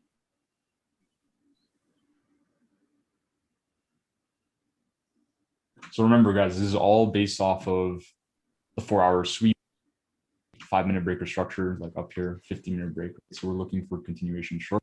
Again, if it breaks this low, like Brian said, Blackwatch said, then we'll look to maybe take a short here if we can line it up with like London the next day. And let's see if we can swing it down. So we'll play with that a little bit. But to be clear though, like if you're developing a trade plan, I would say stick to one management style so that you don't have like 4 different variables to play with. Because if you're gonna mix the management styles like that, like again, don't expect consistency. Yeah, so like we just broke that. If we close below this now in the 15, then Yeah. Yeah. Then I would want to look at the extreme, like,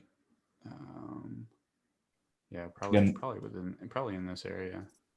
The only thing is we're coming into this 4-hour. our zone, yeah.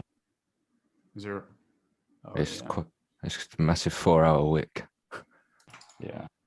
Yeah, but see, the thing is, like, this is just how I see it, I guess. So it's basically equal sweep. We just broke 15-minute structure. It just closed. So that would technically be my confirmation for shorts. Mm-hmm. It might not play out, but I think it's worth, if there's a hedge position long, you definitely take that. Oh yeah, for sure. Yeah. So the only thing is we're out of session now. Let's maybe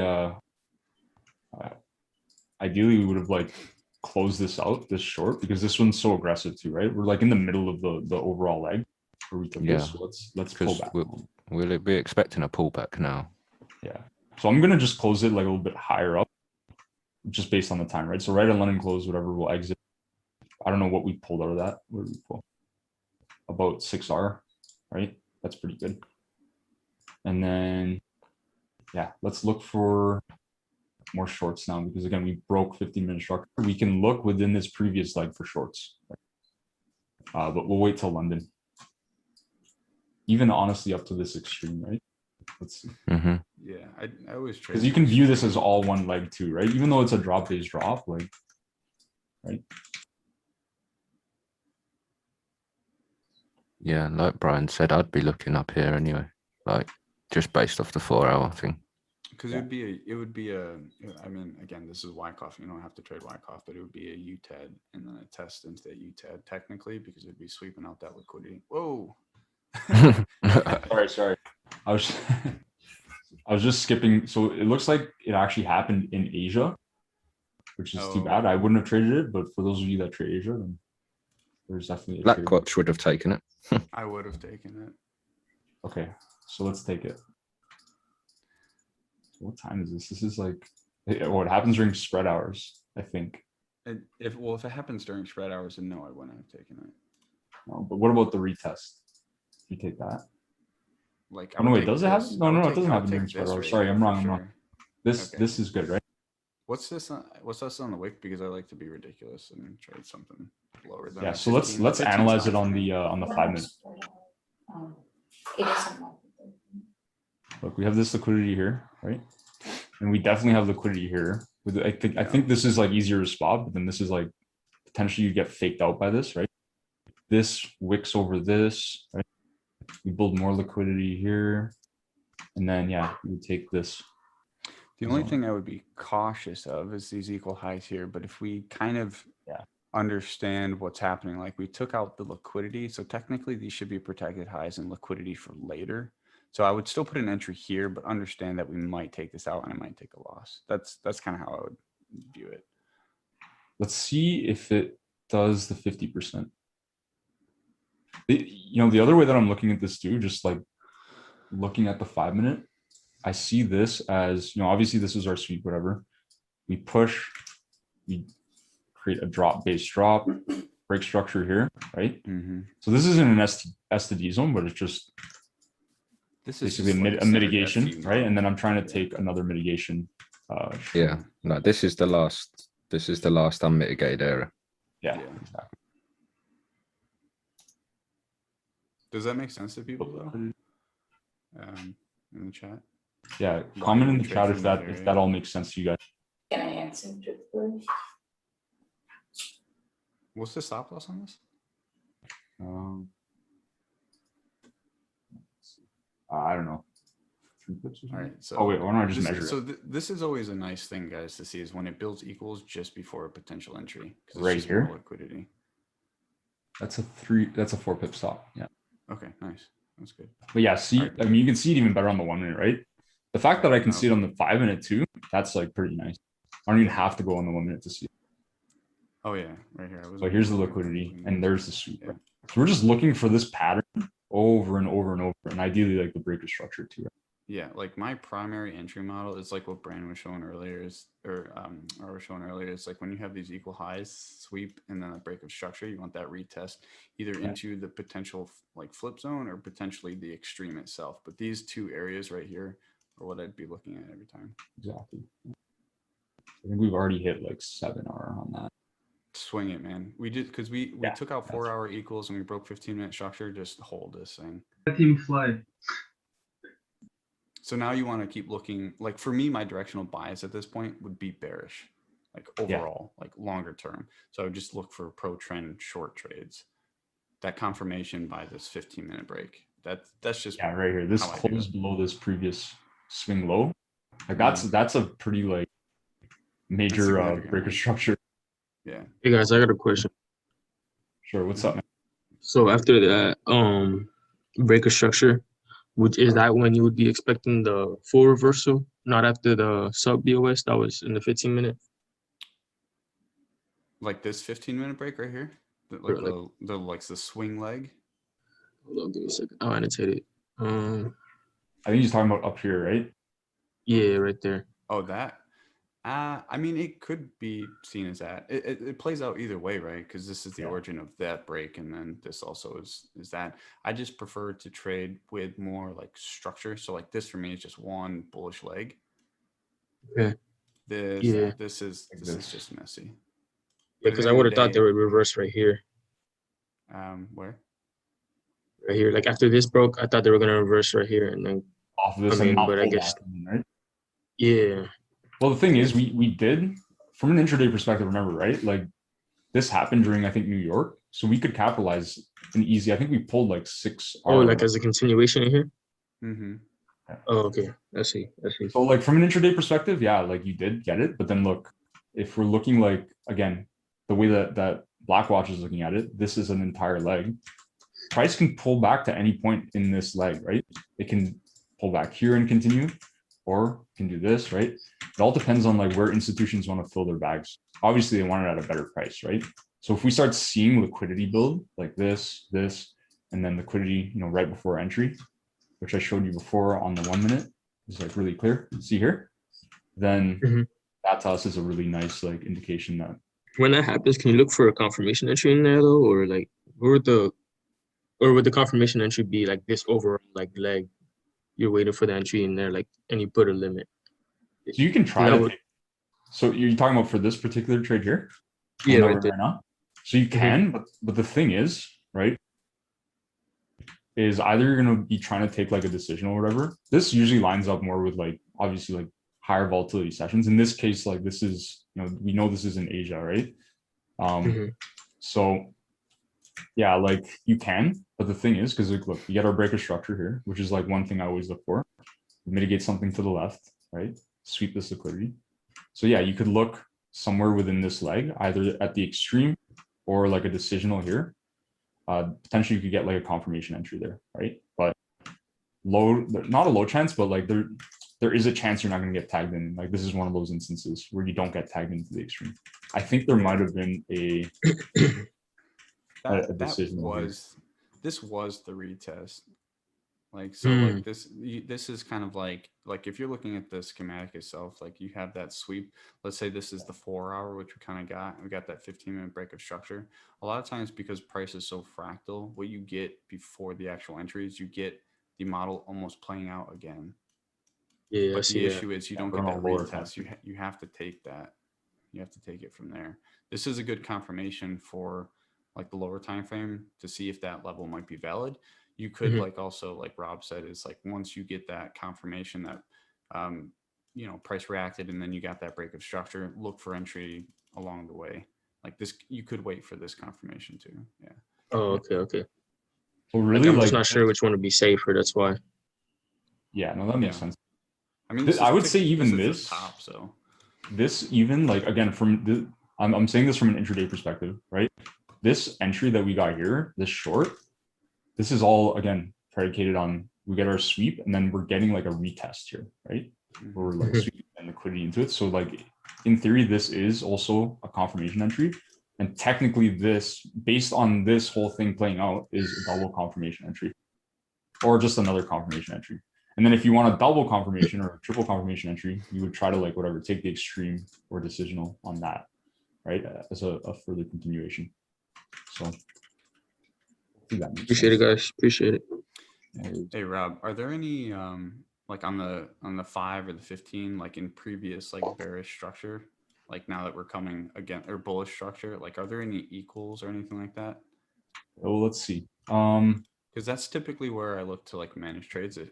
Just Yeah. for people who are curious, like if you're looking at if there's any equals in here, you should expect like these guys right here. You should expect when price hits it that you should get a pretty significant pullback.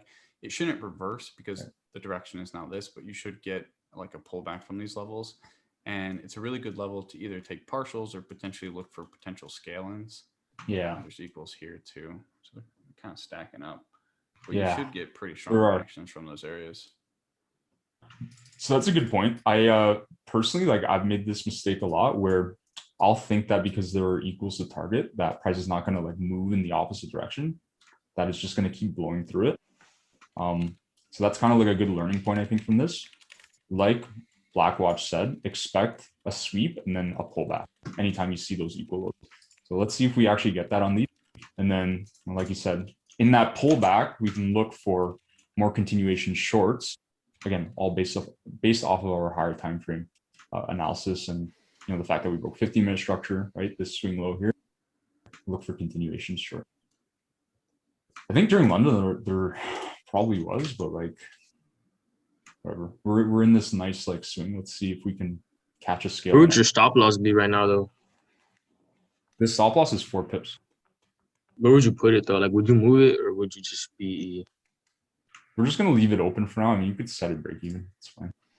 I mean, one of the things you have to could keep in trail mind it. is like when you play these liquidity models, like the reason they react so violently is because of how much liquidity is built over a long period of time. Like if you think about the liquidity built on the 4-hour versus liquidity Right built here. around the entry and the breaks of structure and all this stuff, it's just like in order for like an institution to place like a large sell order, like 1 million standard lots or whatever it is, they need the equivalent like buy side order, right? So when they are building a liquidity and like resistance, equal highs, whatever it is, double tops, double bottoms, whatever, when they put that, when they kind of manufacture those levels, when stop losses go above that, those are technically buy orders, right? So when they sweep it out, it fills that larger sell order. So because the whole narrative or the whole story is built around liquidity, when price actually takes out that liquidity and you get the commitment by the breaker structure, when it taps back in, 9 out of 10 times the reaction is so violent, price doesn't come back to that level. Like it's gone. So you could move it to break even if you wanted to. You could leave it open. You could scale in. You should feel pretty confident that price should continue in this direction. It's hard to tell without the daily and the weekly timeframes where things will kind of start to kind of go back to being bullish if that's like the overall structure, which I think it is just scaling out in the 4-hour. But it's just something to keep in mind. Appreciate that, bro. Mm-hmm. So you see how we swept these lows, guys, and then we produced a pullback. Kind of tapped into this 1 minute / 5 minute doji, and this is in and around. Actually, I think this is going to get swept too, but let's see. Yeah, it looks like it's going to sweep. But that's why I've marked out all of these like zones here, right? Let's see which one it reacts off. But this is that expected like pullback that we were kind of like anticipating based on like the sweep of these lows. And then we'll probably see another pullback again when we sweep this too. Yeah, I would think so. Let's see. There's New York open now. I don't see my, like, not my model, but the model playing out anywhere here really yet. But like maybe if there were a drop-based drop, like ideally, like I like marking out 15-minute zones too, because I feel like they're obviously more reliable than like all of these 5-minute zones. This obviously got swept. If I saw liquidity building like very clearly above like a zone like this, then yeah, I'd slap a limit on it. But let's see. There could be like just not a clear entry on it.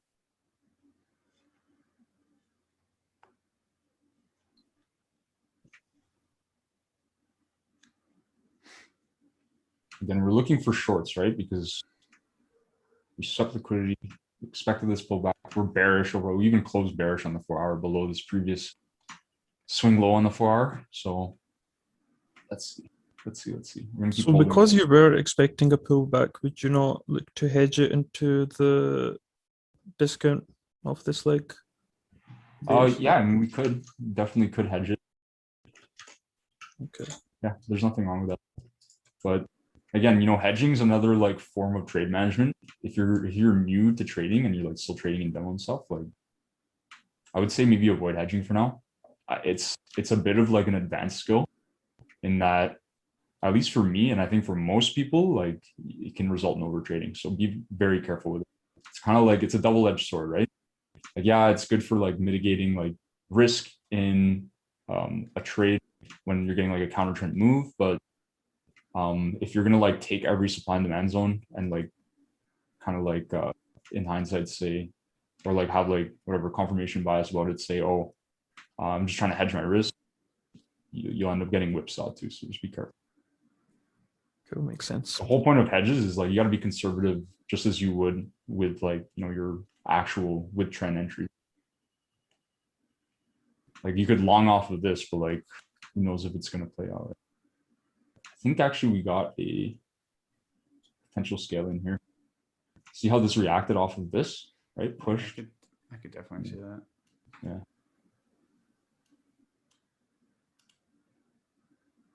I never came to this 5 minute either. But we did get a super liquidity here, right? So we can expect price push down. I think even this 5 minute zone, let's see here. Okay, look, this one failed. But look, see this one here, how this is a supply demand flip zone. Have this. Reacts to that. We're getting really late in the session though. So that's kind of like a big problem for me, but let's take this and see what happens. We'll take the EQ of it. 7 pip. Oh, 5.6 pip stop loss is kind of high. But so with that same concept, wasn't this one valid as well?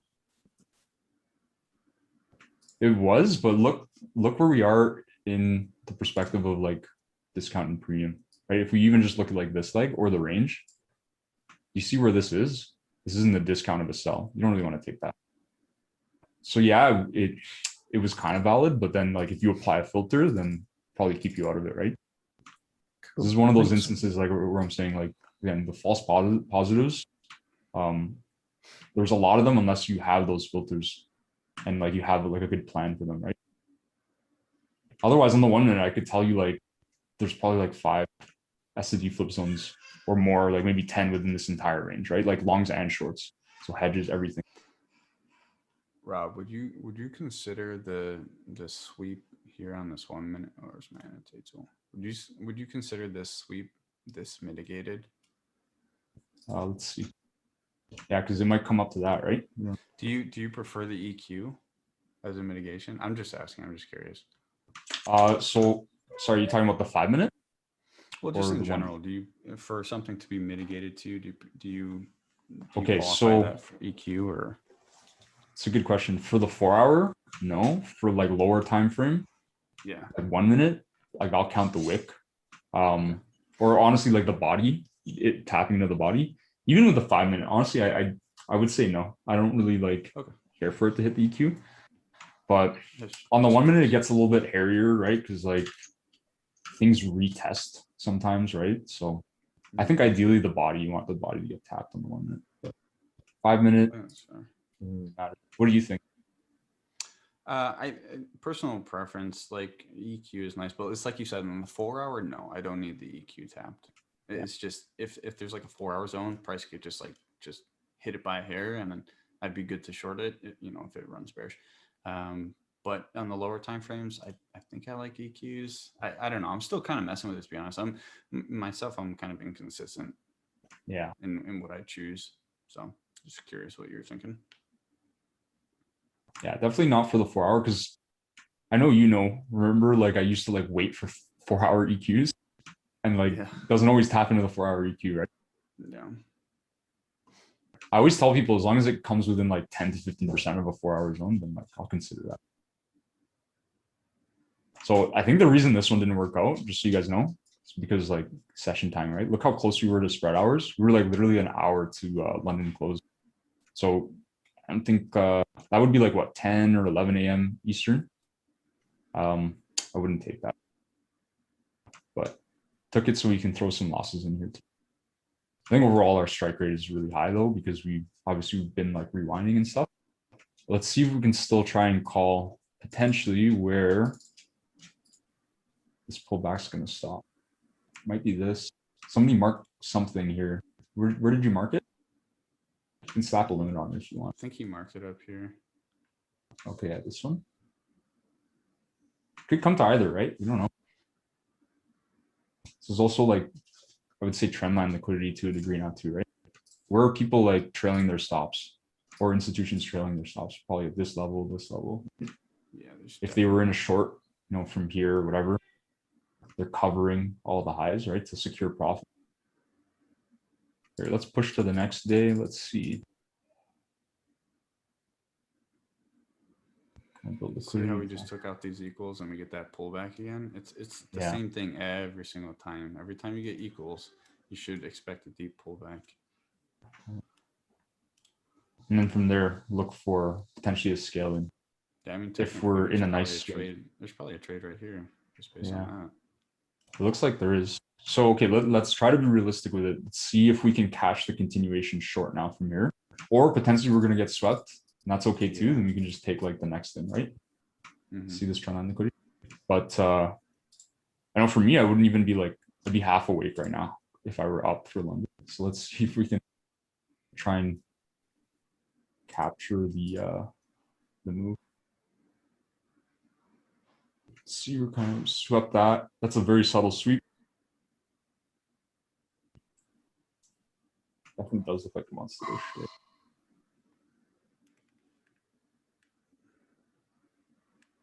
So if we just look at this as the 5 minute, this would be one of those cases where, again, it'd be better not to set like break even right away. Actually, I don't think it, okay, it would have tapped into the whole thing, right? See, so you might have got tapped into here or not, depending on like whether spread would get you in or not. But then look, this is really just like liquidity built right at the edge and then it's sweeping it, right? So let's rewind. Let's take this as our scale in really quickly. And for this one, we'll take the whole 5 minute candle. Like so. 4 pips. And we'll manage this just as like a, without 5R. We won't do a 5R hard TP on this one. We're gonna like try to hold it. So again, liquidity built, right? You got tapped in. And look, where is this happening? Like literally 50 minutes after Frankfurt opened. So that's awesome. Awesome area to be trading. Awesome time to be trading. And there we go. Look, we've already hit 6R on that. Yeah, there's a really aggressive scale in here. If you want to count that as a, again, look, supply to demand flip. If we're looking at this last bearish before bullish push, right? Thing is, it doesn't quite tap into it. Yeah, you could basically sell off of that. I mean, as a scalper, that's pretty good. You'll hit 5R in like 4 or 5 minutes. So why are we continuing to push down? Hey, what's up, man? Sorry, when it comes to that supply to demand, but what do you need, like a breakup structure to kind of the right size? I'm not understanding that. Sorry, I can't really make out what you're saying. Mike's a little echoey. You want to mark out on the chart or even like type it in chat? Yeah, can you hear me a little better now? Now I can hear you. Yeah. Okay, that supply to demand shift that you pointed out there on the 1 minute. Yeah, this one, the one that Walter marked out. Yeah, exactly. When would you get into that short there?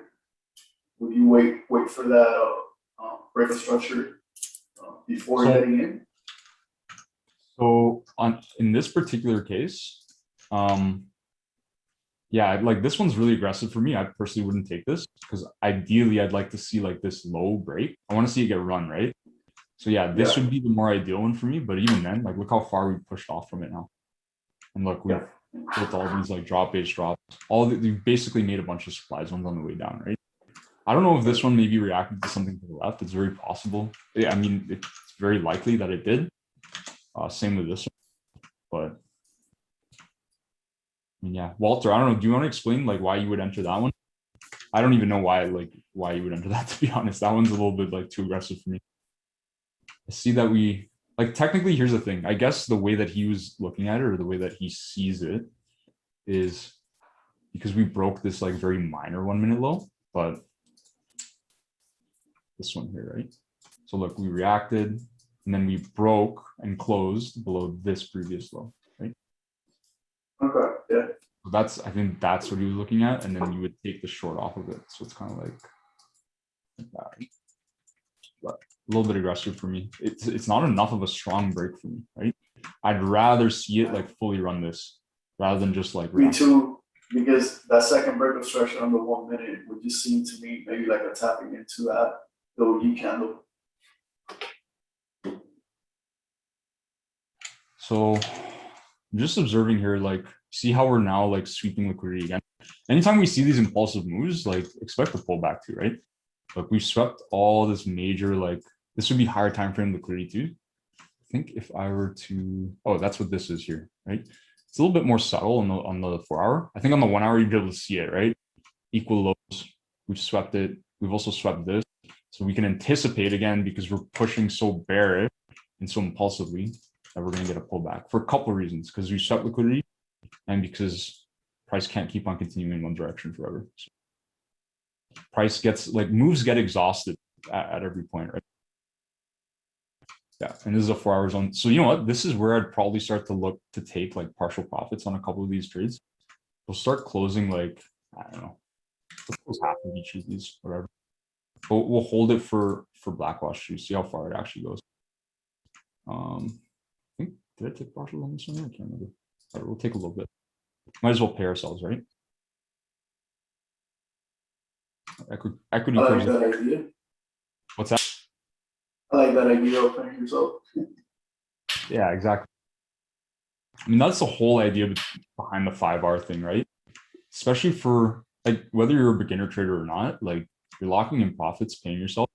The amount of times that I've been, and honestly, it's because I'm in counter trend trades a lot as like an intraday scalper and like trader. The amount of times that I've hit like 5, 7 hour, whatever, and then it comes back to take me out, either for break even or as a loss, like it just sucks, honestly. So much like left on the table, right, in terms of profits. So any of these ones that you're marking out here, Kurush, I don't know if I pronounced your name right, but these are all like, you know, super counter trend too, right? I know we're anticipating a pullback, but what I want to wait for first is within this 4 hour zone, I want to get like a clear break of 5 minute structure. So yeah, this is a substructure like break. Yeah, we close above it, but I'm going to wait a little bit, honestly. It is very bearish and yeah, like price is exhausted, but I also want to try and catch a falling knife either, right? Try to call where the long is going to happen. So let's see if we make some more like major 5 minute highs and if we like break it. And then I'm going to look for our model, right? The whole liquidity build sweep into our demand zone. And then we can look to take that. You're kind of seeing it here, right? So we built equals and then we tap into this. Only issue now is look, we're kind of running into London lull now. So that would probably keep me out of it. Whether this works or not, like I don't want to be in a market that's like consolidating a lot. It's just too stressful.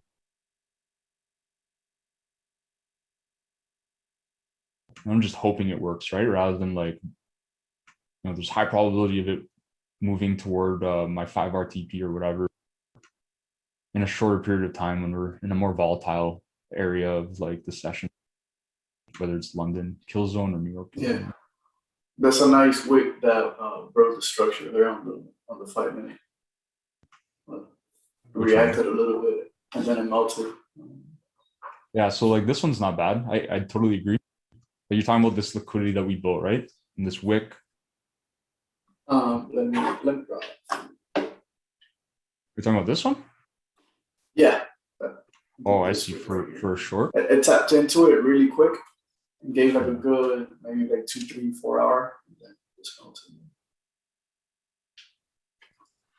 Yeah, so let's see. Honestly, so I'd be looking probably at like this 5-minute zone. Like I'm just thinking like for longs potentially, right? Again, we are in London lull. Let's see what happens first.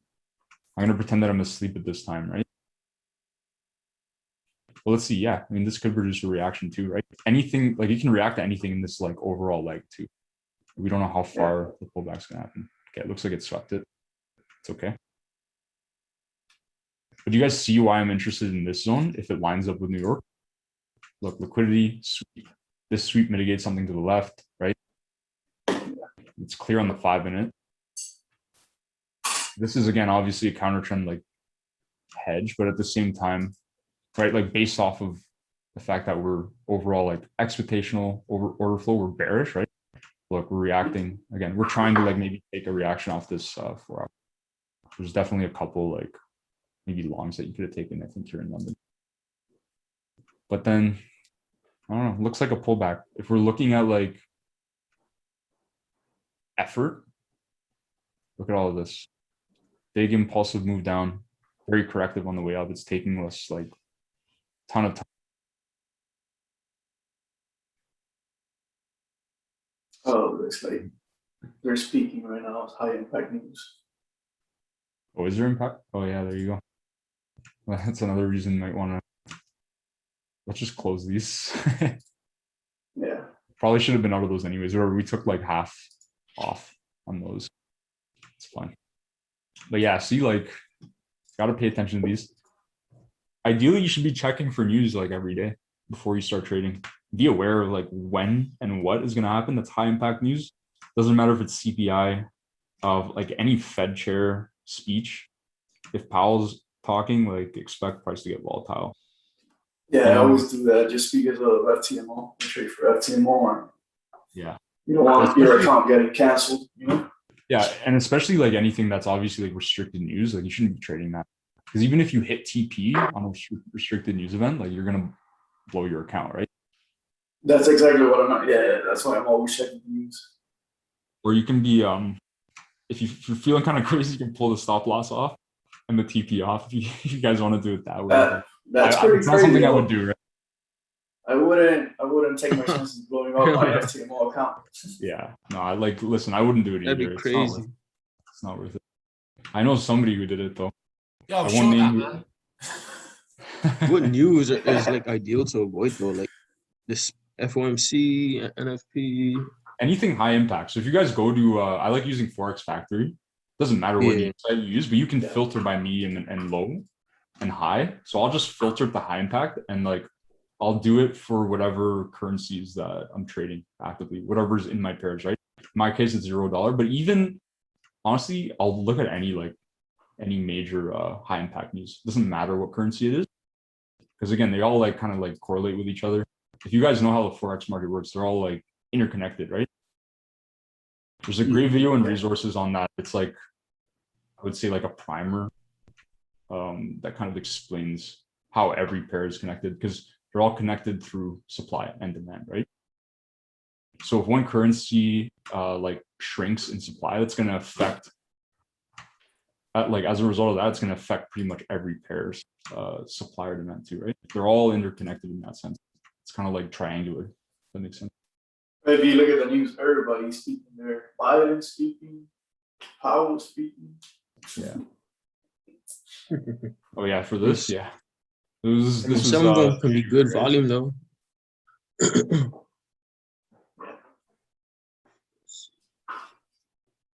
mean, it's just manipulation of price, right? It's so funny because in hindsight, every time you can see where they built the liquidity and like where they're basically taking everybody out, right? Who is foolish enough to like place an order during news. And then, I mean, like, look, this is a huge move. They could have capitalized on that. It's like a 50 pip move. And like, what is that? 7 pip. Sorry, did I say 50 pip? This is a 5 pip move. Anyways, let's do one more trade here. I know Sam's in here talking smack. So like, Sam, can you call a trade? Yo, what's happening? I said short it at the top, man. Oh, short this one? No, I said, yeah, like rewind it. Yeah, short that Okay, one. we'll rewind it. You did say it. You did call it, to be fair. We got it on tape. Yeah. Where did you want to short exactly? Short the wick, mate. Short the EQ of the wick. This wick. The wick at the top. On the 1 minute? Yeah. Okay, that's good. Just Sam, that liquidity. Yeah. I actually called that one from your idea, from what I'm learning from. Oh, nice, man. That was the candle, the wick that broke structure on the 15-minute. What, which, from where? On the 15-minute candle, Yeah. that same candle that we're putting the order on, it broke structure on that leg down. Oh yeah, this Damn, one. how would y'all Yeah, see yeah, that? yeah, What the? Yeah. I that saw doji, it a while back. yeah, that doji thing. It looks like it got mitigated though. The EQ didn't get mitigated, the body didn't get mitigated, so I'd still class it as valid personally. Yeah. Damn. And it just ran all of that liquidity, like 4 hour looks like it's ready to dump. That's crazy. This is where Sam is a wizard when it comes to like this I stuff. would not. Because right, like we thought this was mitigated, but like it wasn't, to be fair. Right?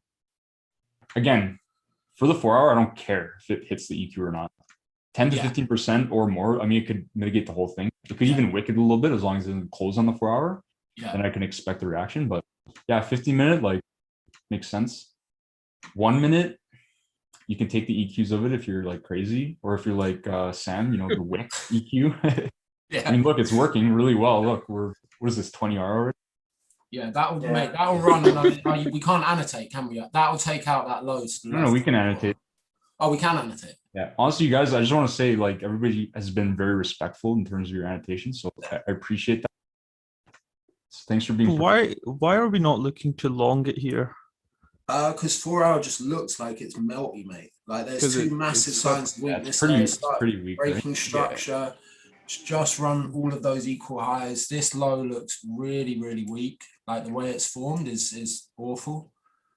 So I would expect all of that to be taken out. I would expect all of this to be taken out. Do you remember how we took shorts here too? Right? It's all based off of that. And then I know obviously we got a reaction off of the 4 hour. That was this, right?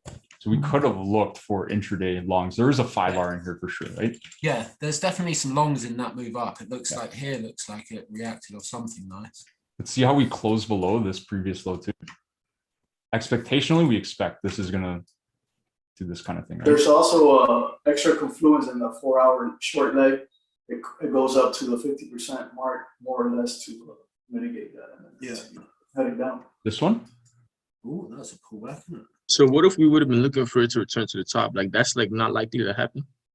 I would guess not. That to me, the way that whole, like, you see how this, we've had like, right, we had this push up, then we had this huge push down, right? Then we had another bearish engulfing here. Then we had this whole leg down. Then we had these two huge bearish candles here and here. Mm-hmm. Right, that to me looks like there's a lot of selling pressure in the market. Okay. It's pulling back a bit now, but it's failing to break the highs again. So I would guess that's coming for this low now, because this, like, if this was going to work, the long from here, this should have taken out this high without having this pullback and then this failing to break the high. Right. Like if this was going to work, this impulse would have broken the high.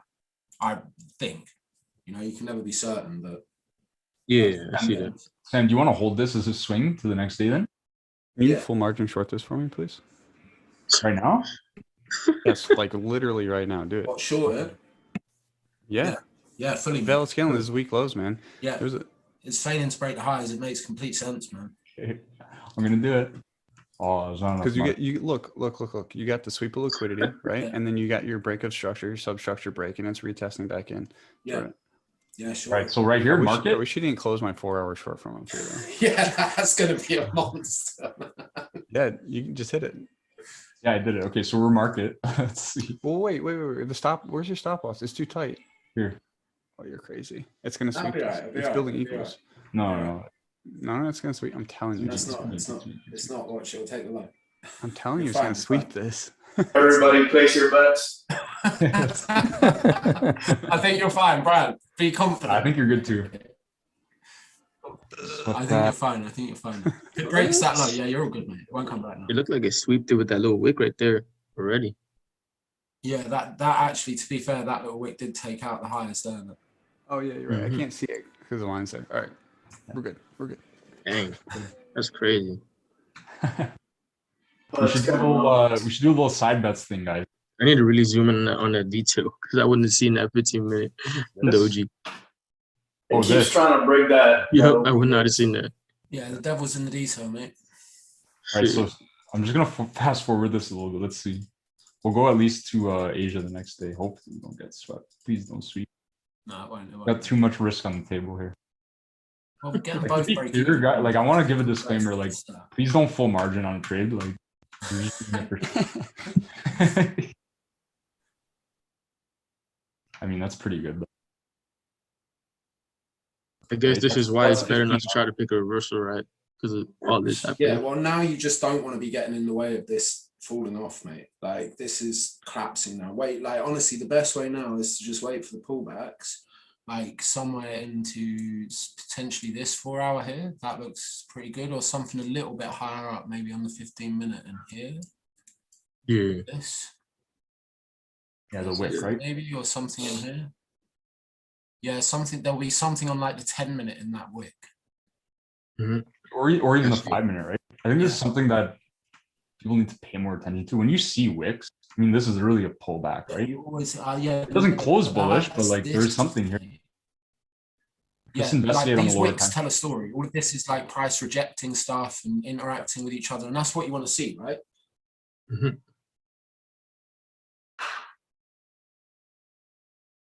Whenever you Tell get me like where this you kind of, want like hit reaction TP. right here, there's usually like a lower time frame, like supply or demand zone. Yeah. That's where I would have been confused because the 15-minute price broke structure. So I would have thought like price is Brandon, gonna get return ready to to the short this, mate. Here, right? Yeah. Yeah, from. Yeah, It wouldn't be better to short right here? Or I would have potentially. What's this? This is 5-minute. oh, is this the 5-minute? Yeah. Yeah, this is the 5-minute on the left. Yeah. This is 5 minutes. So again, you see how these wicks form here, right? All these wicks is this 5-minute price action, right? So this is significant. This basically, I would have shorted that 5-minute candle potentially. Yeah, so let's try it. Let's just do market on this. But would you be in and out of that, or? No, I'd look at. I'd want that to take the low personally. Okay. Oh, the stop loss is too big for you though, Sam. 4.5. It's fine. It's fine. It's all good. I don't know, man. No, it's gonna melt, mate. Yeah, we're close to flipping the account, guys. We're close to flipping the account. This is gonna absolutely melt. It's because we swept this liquidity, right? Yeah. But let's see. This might also be liquidity. We might still tap into No, this is maybe not. Should have shorted something in here, but we can't see the seconds. That's annoying. Yeah. But this is just. I reckon this will dump now. If it breaks this low. Damn, how'd you know there was something in here? I wouldn't have even seen that. Because I spend a lot of time looking at charts. Like, it's because again, it's that whole idea of those wicks, right? Do you see the wicks? I'll zoom into it a little bit. Anytime you see like wickage like that between two candles, if you investigate on like the seconds time frame, I don't personally trade the seconds time frame, but Sam, yeah, I don't even have the seconds time frame.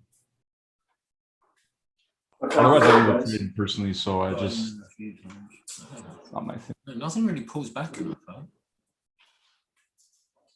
Yeah, it's really bearish. Yeah, you see how every time we sweep like structural liquidity too, we're just producing a pullback. That's where you can look for continuation shorts, right? Like we could have tried to short. I would have tried to short this, but I don't think. Why don't you guys short at that lower order block there? Yeah, I would have tried to short that, but I don't think I would have got filled. Yeah. Or this, yeah, this is, yeah. Yeah, makes sense. It doesn't really, I can't. Yeah, the problem is on soft fall, you can't really see what it's reacting to the left. I half expect it to pull back a little bit Okay. higher. Where do we want to cut it? We'll just keep holding it. Yeah, just keep holding it, mate. Wait till it takes that low. This one? Yeah. The Yeah. wick, right? Yeah. All right. Not even looking for Cancel inches. that order.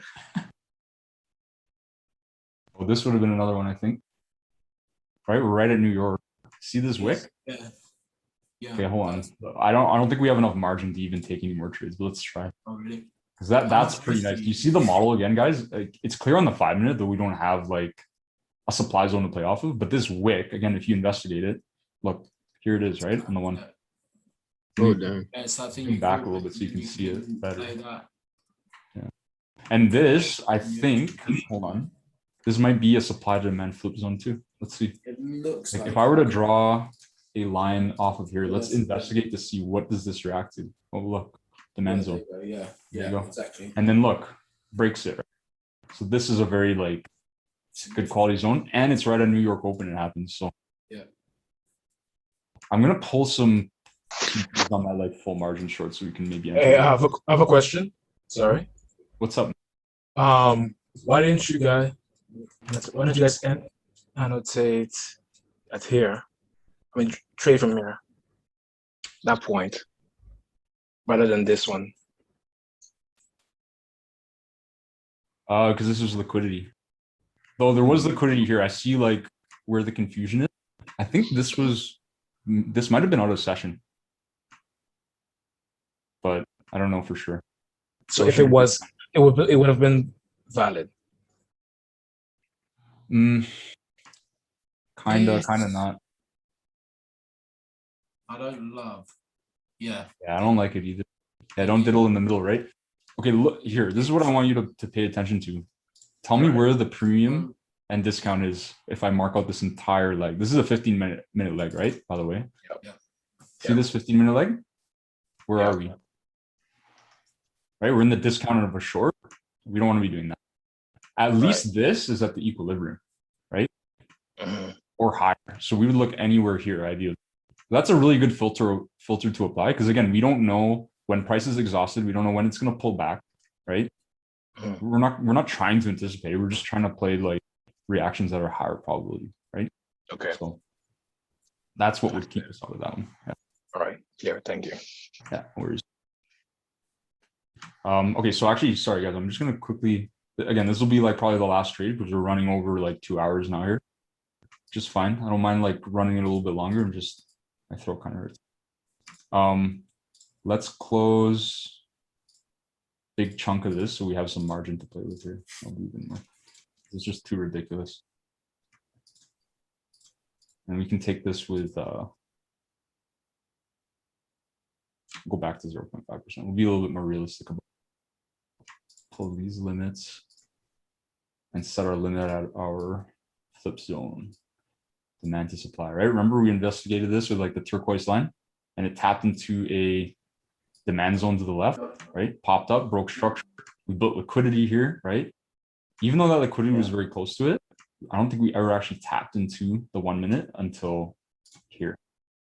You're also aligned with order flow on all time frames. Yeah, we're bearish pretty much on all the time frames, right? So sorry, probably should have given it more buffer. So do that. This is what, 3 pips? Okay, we'll give it 3.5, 3.6. Right, to account for spread. I think it just comes to like literally the tick. Yeah. Right, so that's a really nice entry, right? Liquidity, sweep. Again, here on the 5 minute doesn't show, but on the 1 minute, it is a area of supply, right? Because we have bullish pressure and a bearish leg. Could easily get faked out by this one too, but then look, if we add the confluence of supply to demand zones, like the flips, like this tells us that this is a better one, right? Because we reacted to something to the left here. And it's clear as a wick on the 5 minute. Let me put this like that. That's good. We're in this trade. This is already running like crazy. So again, we're gonna wait based on what Sam said, for at least these lows to get run, and then we can look to take like. There, it's got to take that out, right? You guess it might. It might not. Let's see. Yeah, it is a 4-hour wick, but there's another supply to demand zone right here. Yeah. You see it? You guys want to take it? Let's take it. Let's move back because I totally missed that. Just for the sake of explaining it again, look, demand zone, right? Push up, bullish push in a bearish leg, right? And this is on the 5 minutes, so it's pretty reliable. And okay, here's the other thing. Like I guess I forgot to mention too, right? I'm always looking for these continuations. Anytime we have that sweep, and then we see potential like decisional zones that we can play off of. I mean, even this one is one too, right? And look, it gets tapped here, right? And then we have pretty much building a series of supply to demand flips, right? And we can look to take that. Now this one gets mitigated and tested, but technically you can, right? If we look on what the do you think about putting code. a short? What do you think about putting a short on the inside bar on the 5 minute, the broke structure? On the wick. Which, oh, this one here? Yeah. Is that an inside bar? Yeah, technically it is.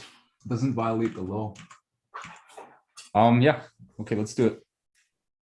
Because that inside bar mitigates that bearish candle. However, the wick, it's unmitigated. This wick here to the left? Or you're talking about this wick? Yeah, on that same candle. I see what you're saying. Yeah.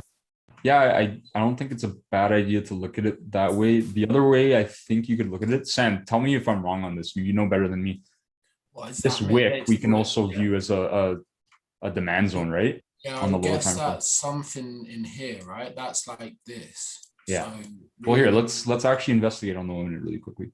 That's this. Yeah, There you that go. comes into here, pushes. So let's see. Really. And look, we built liquidity. Yeah. Sweep into it. Yeah, I would have guessed the doji, but there you go. Yeah. This Uh, one.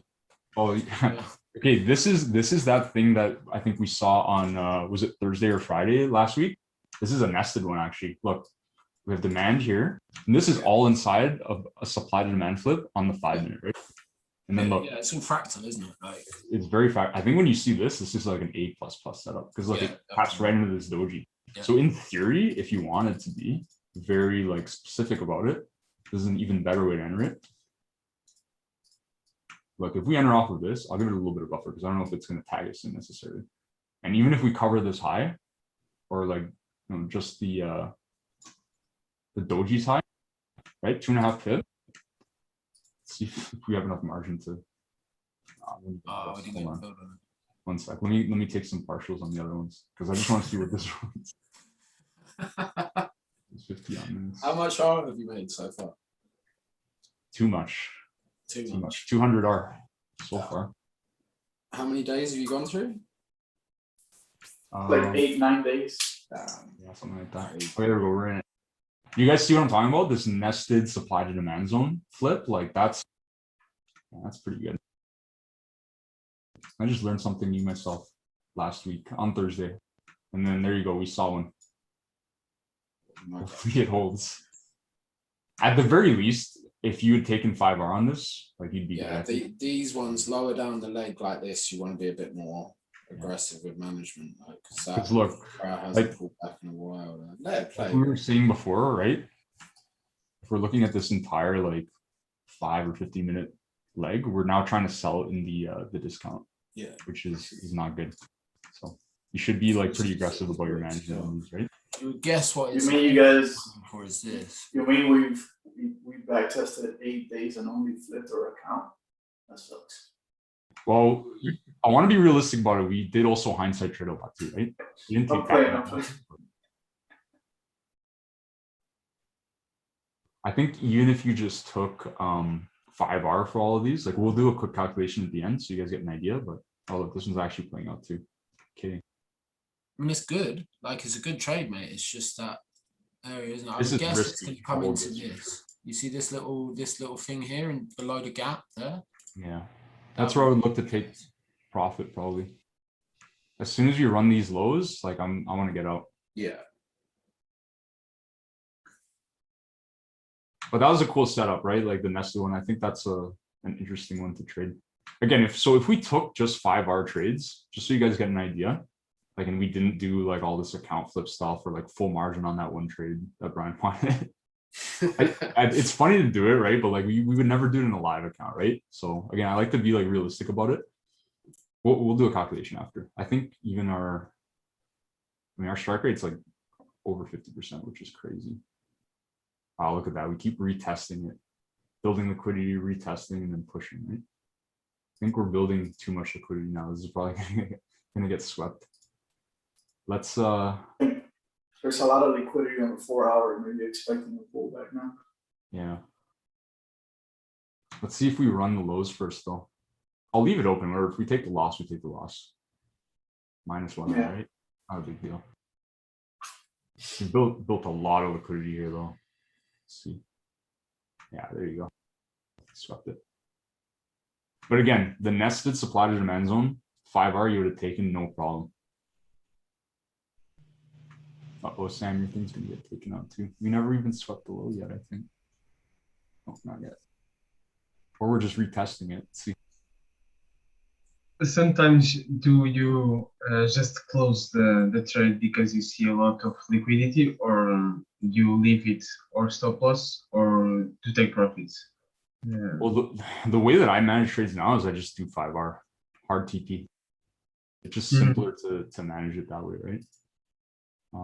Yeah, Brian thinks it's gonna pull back and then sweep. I can totally see that. Yeah. Anyway, so I wanted to quickly show you guys. Let's kind of wrap this up now because we're running out of time.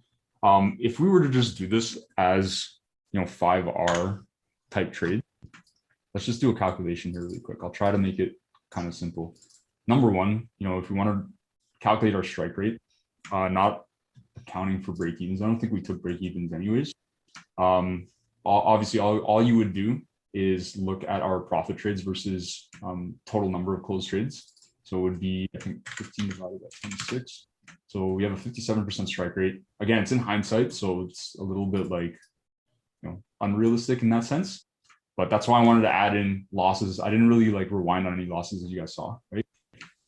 If we took just 5R on all of our profit trades, it would be 5 times 15. We would have made 75R, right? 75R minus 11, right? Our loss trades. It's -1R for every loss. We would have done 64R just taking 5R trades, right? In a matter of what? 2 weeks. And then if we multiply that by 0.5, 64 times 0.5, right? That's our risk. We would have made 32%. That's pretty good. Yeah, it's amazing. Yeah. So just shows you guys like kind of the possibilities. I wanted to do a more realistic, again, like more realistic calculation, because I don't want you guys to think that like, this $100 is realistic at all. We hit a 2%, like almost a full margin, like short on this, right? Over here. So don't think that's a realistic thing. Maybe something in the future, if you're an advanced trader, you want to play with like variable risk or risk scaling type of trade management, you can do that, but not for the new guys here. Don't do that. Please don't blow your accounts. But yeah, I hope you guys learned something. I'll upload this to the community, obviously, and we'll be doing one at the end of the month, so in a couple weeks from now. Thanks for coming, everybody. Thank you, Rob. Really appreciate it. Hey, appreciate the session, bro. Appreciate it, man. Thank you. And thanks to the other coaches who came on too, and That was sick, bro. Well done, man. Really, really good, man. Yeah, thank all y'all guys. Yeah.